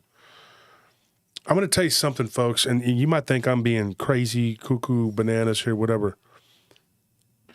But when I get out of my car, like last night, the night before, my wife was driving. We came to a dead end, and we were going to take a drive down an area she likes to drive. I call it Nellie's Drive. She's a sweetheart, and that's her drive. And so I take her on the drive, Well, she wanted to drive it last night, and she missed the turn and kind of kept going. And I said, that's fine. Maybe we can turn around. We ended up having to do a U-turn and about face. And she's like, you drive. We decided that I would drive because I know the roads better, especially at night. And so I went ahead and I got out and I drove. We're in basically a rural area. Very pretty, beautiful area, even at night. But you don't think I'm thinking, you don't think I'm looking, you don't think I'm going let's hurry up and get back in this car. Because I don't trust any of the unstable phenomena that's out there. Call me crazy. I don't know. I don't care. I can't speak for Nellie, but I can speak for me. And I can tell you right now, I worry. I'm thinking, my guys are out there working and stuff. Who the heck knows? Especially when it's a place where there's not a lot of people. Not to mention the fact that there's tons of homeless people that are living out in some of these wooded areas within the city limits now. Not so much when you get outside the city limits. People is a really loose term. Yeah. And so when you start to go down the rabbit hole, like I keep saying that term, I know it's getting monotonous, but when you go down it like I have, you start to think twice about who or what is out there. And you don't feel as secure and as safe, because you don't know. You just don't know. I mean, I've seen some really weird things. Working at night and being up at night for the last 30 years, I've seen some really weird things. Today, it's now midnight of the 15th, but earlier today, I didn't really celebrate, but I turned 48 years old. Birthday's never been that big a deal to me, but I do appreciate everybody reaching out and giving me the birthday wishes and everything. I'm blessed to have a lot of friends. For every one person that despises me, there's 1,000 that love me. So that's pretty good odds. The people that don't like me are pretty vocal. They're pretty whatever. But yeah, anybody who's trying to do what I'm trying to do, you're going to break some eggs. You're going to make an omelet. People are not going to like you. They're going to come after you. But the numbers speak for themselves. I've seen these channels that supposedly are bigger and stronger than me. Got all these numbers, And they do a live, and how many people in the live? Maybe 100 something, and they have like 100,000 subscribers. It's like their mom, their dog. And I'm not, here we go. People are going to be like, oh, he's bagging on other podcasters. No, I'm just saying, are those real numbers that they got? Because if you have those kind of numbers, we just hit today, on my birthday, we just hit 24,000 subscribers. So congratulations to PRT. And I credit you, Anthony and Tony, just as much as anybody else, Nelly, everybody who's been a part of this, and especially the audience, the fans, the listeners. Some people are like, I'm not a fan. Okay, you're not a fan. You're a listener. I call people listeners. And I appreciate your time being here with us. I think it's definitely evident that we have the community's like backing. I think whether it be from researchers, authors, or even just, casual listeners, there's big support in whatever we say. And I think it's because we're adamant on saying things that we, at least it will explain so that people can understand where we're coming from. And most of the haters are people that listen to that first little thing and don't listen to what we're saying afterwards to explain it. And that's the issue. So I'm happy for all the people that stay with us and the ones that are willing to hear us out, because that means that there are people who have that patience, and not only patience, but also intelligence to hear people out. That's right. I always say we have the most intelligent audience. Yeah, I mean, all of you collectively. I just said the stupidest thing. I'm more smart than dumb. Go ahead. You're amazing, dumb. Amazing, dumb. But what I was going to say is that all of you collectively have given so much of your time, energy, your finances. Yeah, I mean, all of y'all have contributed so much to this show. And as far as I'm concerned, and I think I speak for Tony and Wolf, is that this show, this content belongs to y'all just as much as it does us. Because it wouldn't. I mean, if y'all weren't here, we wouldn't be here. Yeah, I mean, that's why for the Patreon, when we were discussing what kind of things we wanted to put on it, one of the things we talked about was maybe having like a own custom show for them. But Wolf was pretty adamant, like, hey, I don't know if I feel comfortable making anybody pay for my content, because I believe that all of this should be available to anybody, and it should be like something that you should just be able to get. So like that's one thing that like turned us away from doing something like that, make it an extra show just for the Patreon. We're like, we can figure out some other way to, compensate for that, instead of safeguarding or having some kind of new thing that these people who aren't able to be Patreon members aren't able to access. And it just wouldn't feel fair to us, I guess. Yeah, the Rethink Inc. just said 603 people listening right now. I've seen people with 300,000 subs that can't get 600 plus listeners. Yeah, it makes you wonder, consistently. Yeah, that's the thing that I really appreciate, is that it's just a consistent fan base. I had one that was kind of, I just be real honest. He was talking down to me, like when we had the conversation. He was like, "Well, I have numbers and blah blah blah." I said, "Do you ever go live?" "No, not really." I said, "Why don't you try it?" When he did, he had 110 people in there, or I think it was 120. And I'm like, thanks for belittling me and talking down to me and telling me what I should and shouldn't do, And it's not somebody important. I'm not even going to give this person any airtime, because they were very arrogant with me. They weren't nice to me. I'm not giving them any airtime. I just, the name-wise anyway. I'm just telling you that this person did that. And I was like, come on, dude. I'm being nice, taking my time. I'm sorry that, I don't have this huge channel you have. But it was almost just like a status thing to him, like to be able to say that. And he doesn't just do paranormal, but, when he did a live, it was, I was like, wow. And he's like, well, my fans aren't used to lives. You got 500,000 people there. You think you'd get at least, several hundred people in the live stream. Yeah, I mean, if you just do the math, like let's say you have 500,000 subscribers. If you do a live and just 1% of your audience shows up, that's 5,000 people that you should be expecting, for a live. If 99% of your subscribers don't show up for a live stream, that's still 5,000 people that you should expect. So it just doesn't add up. Folks, You're before literally you go, getting like 0.1% of your viewers when that you go live, and it's like that doesn't make sense because that means that one of two things: you're not connecting with your community correctly, so that means that people aren't really like willing to come and watch you, or you're doing something else to where.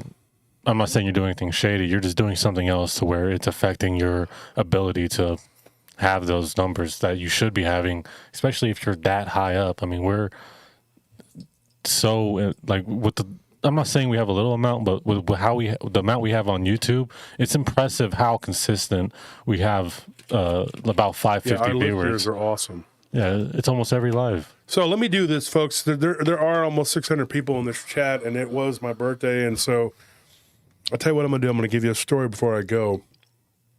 And we were talking earlier about shrieking, screaming things. Let me eat this Altoid. Throat, man. And don't forget Sunday, I'm going to have the show, and I'm going to have Barton come on, and we're going to talk about some serious business. And but I'm going to give you a story here.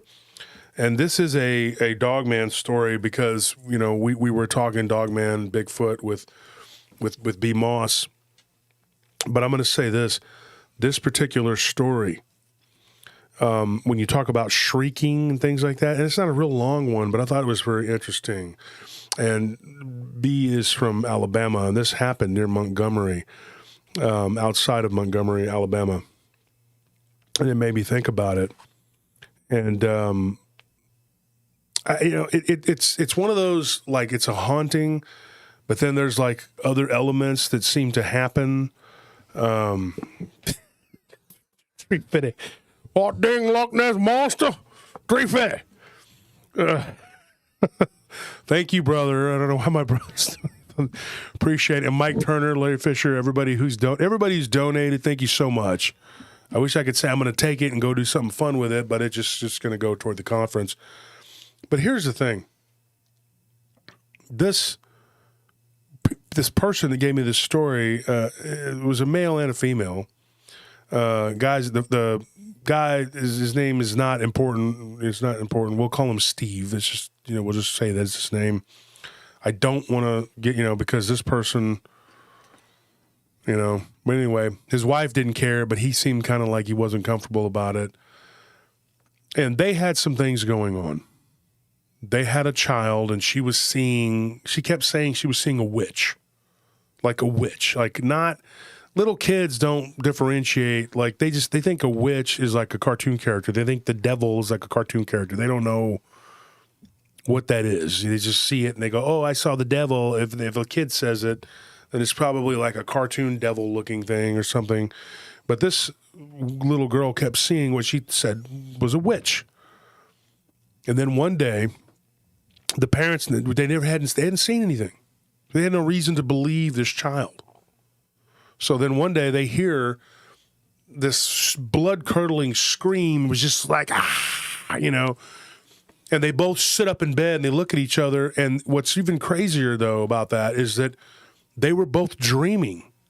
Different dreams, but they were both dreaming about some witch-type entity. It was very much a feminine entity, but it was like a scraggly-haired hag with like a pot belly, really long arms. It was just really weird. The arms are down past the knees. They both gave the same description. Both of them asking me, what do you think this is? I was like, I don't know. It's like a hag. But the shrieking noise, right? And it was so loud. And they said it was like it came from their daughter's bedroom. So they walked into the daughter's bedroom. And this is really weird. This story disturbed me. And I just got this one not too long ago. And it was, this happened in 2015. Or 2014, 15 when they lived there. It was in 15, but the haunting started in 2014. It was a rental house. They went into the daughter's bedroom because that's where it came from. They had a baby. It was a little 8-month-old baby. just sound asleep in the crib, undisturbed, right there in the room with them. The baby didn't hear anything. Didn't wake her up, nothing. They go into the bedroom where the noise was. He's got a bat and, she's ready to hit him with a vase, whatever. They had the makeshift two weapons there, There's nothing in the room. The little girl's sound asleep. I think she was 9 or something like that. Kept saying that she was seeing a witch, Old enough to know, that she's not crazy, The place they lived in before that, they were living down by the coast, but I guess the last tropical storm, they just said enough of this, and they moved, and so they moved further north. What's going on? Oh, here. Go ahead. And, yeah, exactly, Love Cat. Never dismiss what the children tell you. Children aren't stupid, okay? As much as they try to dumb them down in this country, they know what they're talking about. I mean, even a broken clock is right twice a day. Exactly. So that's why I don't discount what can't discount because I don't like anything. someone when they say something doesn't mean that they're not right. People turn off their brain when they don't like someone. It doesn't mean that person's not right. They're like, well, I just can't stand them. Well, you can't stand them, but they're still correct. The truth finds its way to the top every time. Doesn't matter. This child was laying there sound asleep. So they decided to do what parents do. They swept the house, going around, looking, whatever. They go walking back down the hallway in this 3-bedroom house. They hear like a bump, thud, something against the door, the wall. Guy and his wife decide to go back into the daughter's bedroom. They said, we just heard something in the bedroom. It sounded like something coming from the closet. They open the door. There's nothing there. Toys, clothes. Daughter was asked to clean up her room. She shoved it all into the closet. Kids do that, and they're like, oh, it's clean. It's all in the closet, And then they hear something boom, boom, boom, up against the side of the house. He goes to the window. At this point, he's not just holding a bat. He's got something there ready to take a shot at whatever it is. At first, he's like, I really thought maybe it was like something like a person, maybe something like a female. Maybe it was a crazy lady. And then he thought, that's not what this is. Maybe it's somebody that was outside of our house. He said, I'm going to go outside and look. He saw something move by the window. And his wife tells him, no, don't do that. He's like, we need to know. She's like, okay, I'm calling the police. Go ahead, call the police. But I need to go outside and check. There's somebody out there. I saw them move. Never had either one of them experienced a haunted house or anything remotely about any of this, right? They go outside together, and he's like not wanting her with him because they have one firearm, home protection. All she's got is a bat. And he's like, I want you to go back inside.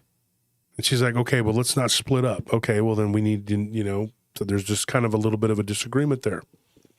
While they're discussing this thing comes walking, and there's gravel right there on the road.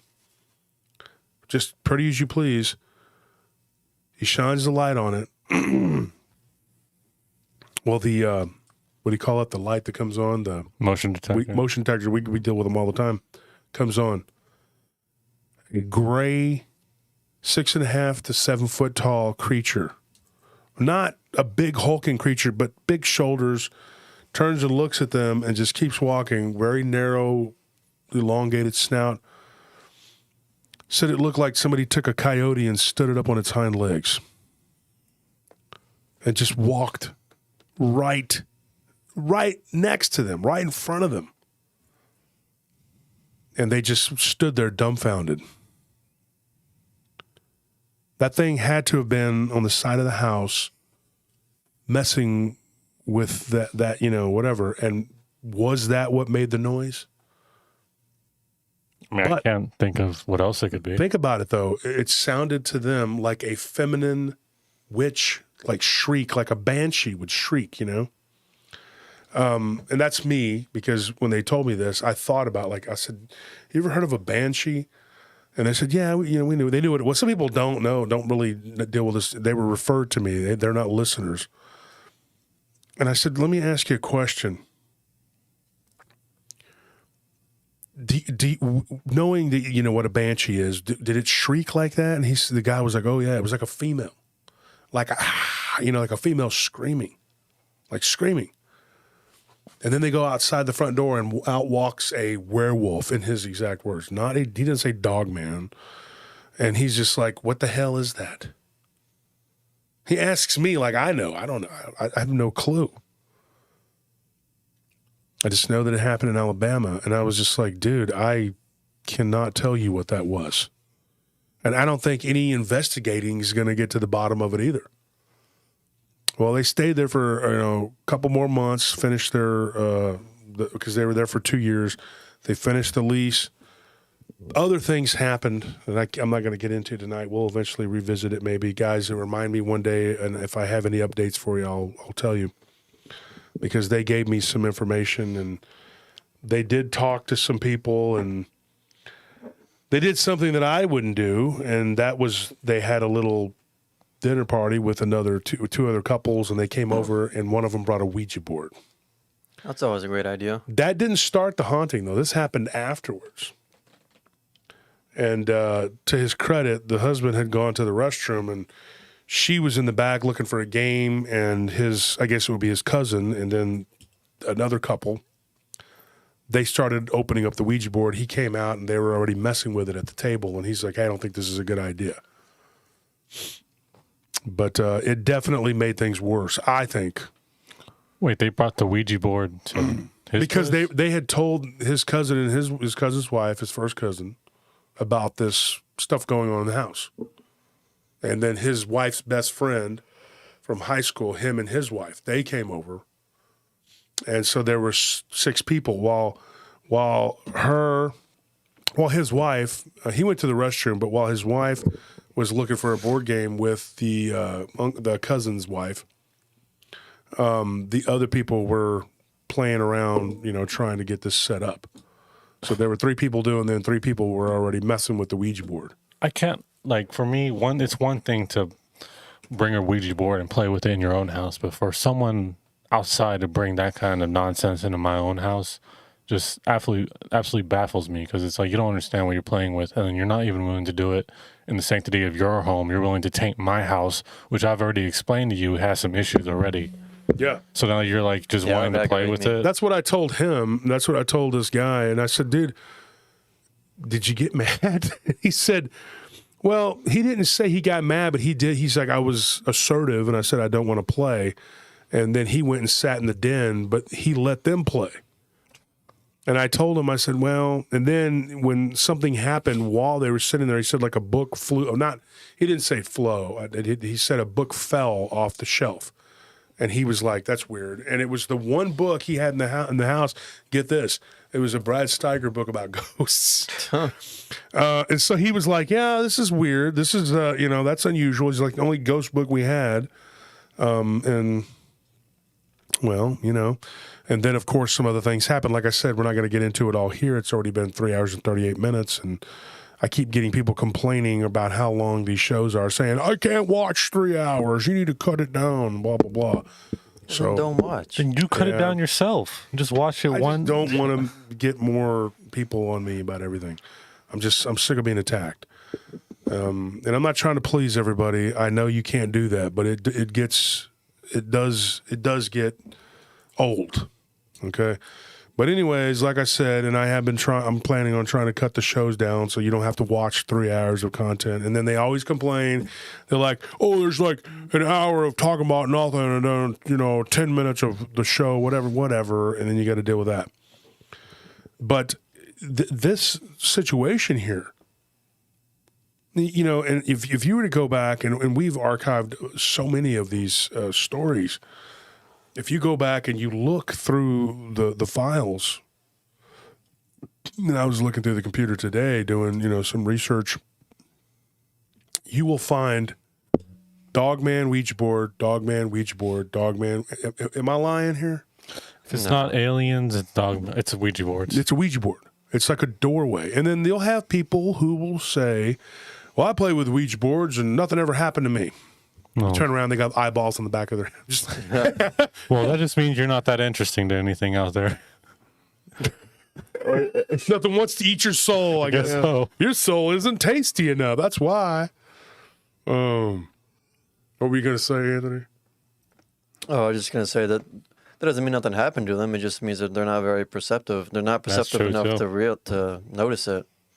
But everyone around them might be noticing it, but not them. Can you imagine being the ghost that's haunting a dude and he's just ignoring you entirely? Just keep playing with Ouija boards. Video games. And like everyone who you're not trying to mess with is the one noticing you, and you're like, I'm not trying to mess with y'all. It's just this guy. He's so stupid. I hate this man. Can't get through to him. This NPC. Why am I dead? Yeah. I'm more alive than this idiot. This guy looks at his phone and just walks right across the highway. Doesn't even, you know, and he's still alive. I eat one shellfish and allergic reaction. Who'd have thought? You know, I mean, I just look at this situation though, and it is something to be discussed. And you could tell me in the chat here, what do you think it was? Because they hear a woman scream, shriek, right? But what walks out? But the house they were completely dumbfounded. It wasn't a hag woman, it was a werewolf. Did that creature cause the scream, or was it the scream that attracted the dog and creature? Think of this, and folks, I'm going to throw something at you, and this is going to blow your mind. I'm joking, folks. You're too smart for that. You guys are. I'm not going to fool nobody and blow your mind. Here, I'm going to say this though, and I'm going to throw this out there to you guys and then the audience. We were talking about this earlier on the show. And just food for thought. What if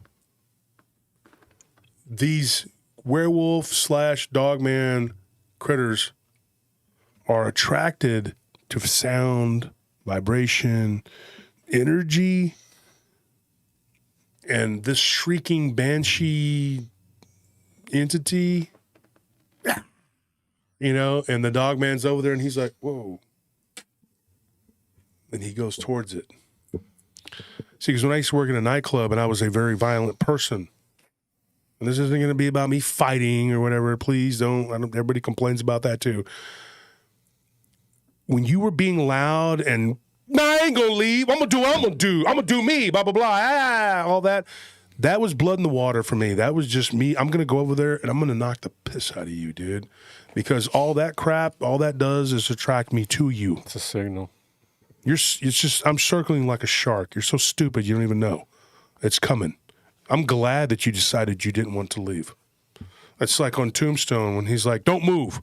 And Doc Holliday's like, no, by all means, move. That was how I was. I lived my life that way. Dogman's probably not any different. He hears some loud commotion. He goes towards it. That's just one theory. Could it be other entities, other vibrations attract these creatures? The energy, they're riding that wave of energy.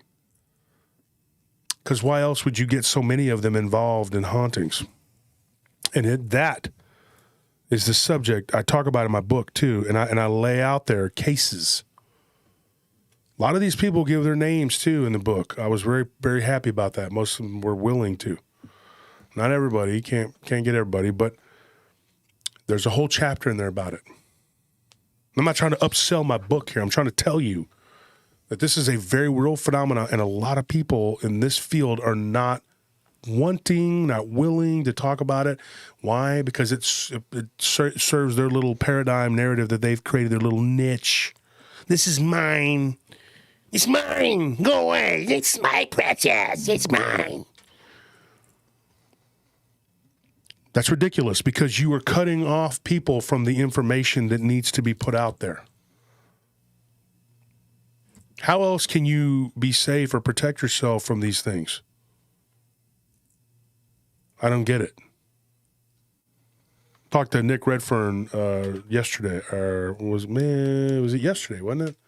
Yeah. Yeah, I had a long talk with Nick. I love Nick. He's a good guy, good friend of mine. I call him up. Hey, Josh, such an upbeat guy. He's actually going to be writing the foreword for my Bigfoot book. So we were talking, and one of the things that Nick and me were talking about is his belief in these creatures and what he's actually in my Dogman book. A lot of people don't know that Nick Redfern had a Dogman encounter. Don't know many people that knew that. He wrote a book, speaking of Brad Steiger, he wrote a book with Brad Steiger years ago before Brad's passing. I was a big Brad Steiger fan. I read about 100 of his books. I don't know how many I read. I read a bunch. I got a whole box of them out in the garage. But let me tell you something. His book is going to be a very good companion to go along with mine and Aaron's because none of our stories overlap hardly at all. His is really about the historical accounts of werewolves, right? Mine is werewolves and Dogman phenomena. And you got Aaron Deese's the Dogman, Texas Dogman Triangle. Very interesting. I think it's going to be an interesting summer. And then we have the conference. Everybody who's anybody in this field is going to be there. And that's not good to say because some people that can't make it, okay? Not everybody is anybody. There's a lot of people who can't, are good people, they can't make it. But I tried to get as many people as I could from the field. Go get your tickets. Come on, let's go. Let's do this. Let's talk about this to the wee hours of the morning for 3 nights. Let's exchange stories, information. Let's collaborate. Let's do what we got to do. Let's see if we can come up with any kind of theories that are any kind of sound, anything. Make some sense of all this. When somebody has a haunting, and I get referred to by ghost people all the time. I had someone she's a ghost researcher. She reached out to me. Probably going to do some work with her in the future. And she's like, hey, you studied the Dogman phenomena. She messages me. I said, yeah, I do. She's like, well, I have a case. This is up in Massachusetts. She says, I have a case of this little child seeing a werewolf. But the dad thinks that it's just his imagination because he was watching a werewolf movie, a movie called Cursed. Right? It's Christina Ricci. Uh-huh. Yeah. And I said, oh, yeah, I'm familiar with the movie, The Little Boy. He said, well, he watched it, and it scared him, but it seemed like he kind of became obsessed with it. He wanted to see it again. And I'm like, well, he just wanted to see it again? He goes, yeah. But then I talked to his mother, and she's like, yeah, but he'll watch cartoons over and over again. At that age, you do that. I think he's like 6 or 7. He was at the babysitter, let him watch that movie, which is not really age appropriate for a 6 or 7-year-old child to be watching. Not in my opinion. You do what you want. It's your child, whatever. But they were not happy with this babysitter, and then he wanted to watch it again. Well, the parents had never seen it, so they said, well, let's take a look at it. They watched it. It's a good movie. This isn't really appropriate for our 6-year-old first-grade son. He started seeing a werewolf. Now, that in of itself, you think, oh, well, that's not that big a deal. This child was seeing something, right? What was a big deal was that the dad was getting ready to go to work because he was working the graveyard shift. And as he was getting ready to leave, he saw something. They thought that the house they lived in was haunted. But he was walking by one of the spare bedrooms and he sees this thing crouched down that looked like a gray towel. And then it sat up and kind of morphed before his eyes very quickly into what looked like a werewolf. And he was like, holy crap. He goes, I fell backwards. He goes, and I got up and I looked, and the towel was just like, it was flat on the ground, but after he looked again, it wasn't there. It was just like that. But the towel had definitely moved and was kind of like a mound. And so he was like on his hands and knees. He's, I'm on my hands and knees. I'm like, what is that? What did I just see? But he asked me, he's like, what am I dealing with here? There again, I don't know. I'm not a priest. I'm not a scientist. I am an experiencer. And so I gave him this. I said, prior to your son, his son's name's Clayton. I said, prior to Clayton seeing this movie, did he ever talk about a werewolf type creature? He says, no, he did not. I said, after the movie, he began to see this entity in your house as a werewolf. He said, yeah. I said, and then you didn't believe. He said, no, I didn't. I believe there was something there, but I didn't believe I don't believe in werewolves. And then I said, and then you saw it. He said, yeah. Lolo, yeah. My great-grandmother was that way. She would not watch anything. If you were watching Monstros, she didn't want to look at that. She would make you change the channel. She would freak out. My great-grandmother. She was almost 100 when she died. She was just like, she was Comanche, full-blooded. She was like, nope, we're not watching that. I'll never forget being at the Marianne's house. And I think I was like, I don't know, 13, 14. And I was watching TV and I was watching a Kiss concert, like some live Kiss concert on like VH1 or something. And she comes out of her room and she's like, mijo, turn that off. You're not watching that in my house. Gonna play that. Those are nasty devils. They're nasty devils. And she took the remote and she changed it. And you know, at the time I was like, well, Tia's just being Tia. That's just whatever. But looking back on it, like, yeah, she's right. I mean, like if you look at that imagery, it's not just stage. It's a stage image. I mean, everything matters. Names matter. Image matters, words matter, details matter. All these things have power. So when you're dressed up in all this like corpse paint and with fake blood coming out of your mouth and looking like a demon, it's mentally lazy, spiritually lazy to just dismiss that as that's just stage acting. Mm-hmm. All these things have power, and she was absolutely right. You shouldn't be watching that crap That's on right. TV. That's actually. I mean, like right. If the eyes are the windows to the soul, then you should be mindful of what you watch, of what you absorb. Yeah. And if the aliens are putting cameras in your eyes, and ain't no telling what they're gonna see. These aliens are like, whoa. Yeah, Phil Stern says Mushu and Tony don't get enough credit for their part. Thank you both for your dedication. I agree. You enrich the show. I really do. I respectfully the part disagree. of two people. I don't think they add. Anyway, I'm kidding, folks. I'm joking.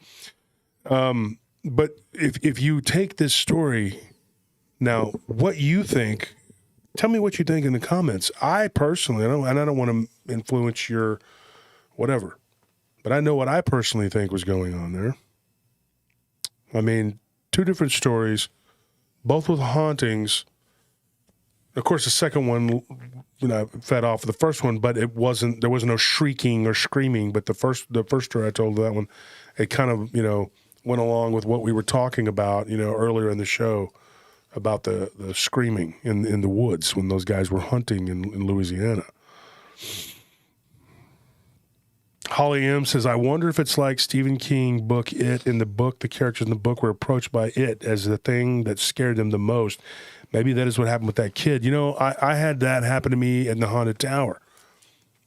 If you go back and you listen to the Haunted Tower, I believe that thing was playing on the fears that are embedded in my mind. What's most disturbing was that demon or whatever was there, one of the demons. I think there were multiple things going on there. I felt different entities. But that one on that floor, I think it stayed on that floor. It knew what my deepest fear was at that time. Being an 18-year-old, just, couple 3 years removed from seeing the Dogman, whatever it was. Maybe this thing is manifesting itself to be what the child was afraid of. and then it did it to the man, made him afraid. The mom never saw it, but one time she woke up. She said she had to go to the restroom, and it was cold. She walked through the house, and it was like cold up to her knees, which was really, I thought that was really weird and bizarre. She said that it wasn't cold above her knees. And she looks down and she sees something kind of swirling and move. Black. And then she said it looked like, I don't know, like it floated into the child's bedroom, and then she heard a growling noise on the other side of the door. You're standing in the hallway, a little past 3 a.m, and you're the mom of that child. Any good mom would face the wrath of hell to save her child, right? That's where the expression mama bear, it's like, my child, you are not going to hurt my child. She's like, I have to open this door and confront whatever that was that just went into my son's room. She's like, all the fear left, and then it was replaced with anger. And she's like, I opened the door. And she began to rebuke it in the name of Christ. She said she thought she saw something, but she wasn't 100%. That it kind of moved around the room and then went out the window. Now, she knows it went out the window, but she doesn't know exactly of what she saw because it was so dark. The little boy was sound asleep. They moved the heck out of that place. It was near Boston. It was a suburb of Boston. What do you think? This thing played on the fear. And what was the first story we talked about with this after Bettina left? With the Dogman walking out and just as pretty as you please, or as ugly as you please, right in front of them.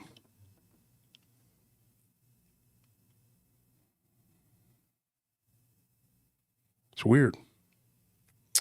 But, yeah, on that note, folks, I got to get home and spend what's left of the night with my significant other, my wife. And I appreciate you guys tuning in. Thank you for joining me. I hate to leave a chat when it's this loaded, and it's been so awesome. But food for thought. We'll do this again on Sunday. And then Tuesday, we have more Dogman stories. You're going to be Dogmaned out between now and the conference, okay? And, I keep getting them. Keep sending them. Keep sending them to me.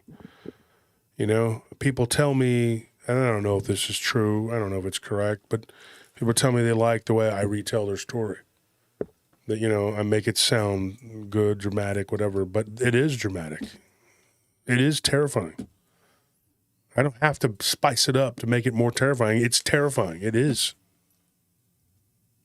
And what these people go through. This demonic madness that these people have to deal with, whatever this is. Keep an open mind.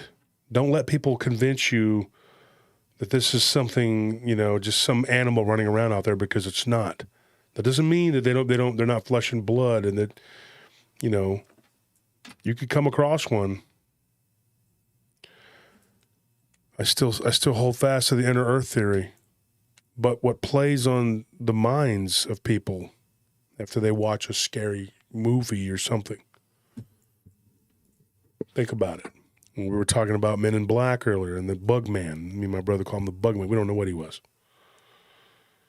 It's just the movies and stuff, they know what's going on, and then they tell you. And if you go back and you listen to the interview, that's why it was important. I thought it was very important for my listeners to listen to the interviews between me and Chris Garitano, because we delve into this. Which came first? Anyways, folks, thank you for the donations. Thank you for the kind words. Thank you for everything. I appreciate you showing up to my live stream and hearing me and Tony or Mushu or Udon Man or whatever you call yourself now. That's Lord Udon, King of the I'm Noodle. not calling you that. And then Anthony, and then Bettina Moss for being our guest and coming on and talking with us. everybody here at Paranormal Roundtable, and don't forget to get your conference tickets, and let's do this. Let's hang out, okay?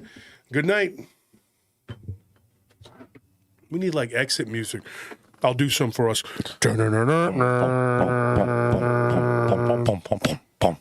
Yeah, that's not a good one. How about this one? Ding, ding, ding, ding, ding, ding, ding, ding. Or no, we need like the Law and Order, the doink doink sound. Yeah, I like that one. Okay, folks. Well, if you can come up with some good music, the exit music that sounds spooky and scary and all that stuff, then let me know. All right. Thank you, and don't forget to leave your very hateful and negative comments at the house, back at your house. Don't put them on my deal, please. Okay, we're not into that. All right, stop the hate, guys. For those of you who love me, I love you. Okay, and those of you that hate me, I love you, and I pray for you, and I pray for both of you. You do the same for me. If you think I'm a bad guy and I need help, say prayers for me. Right? Okay.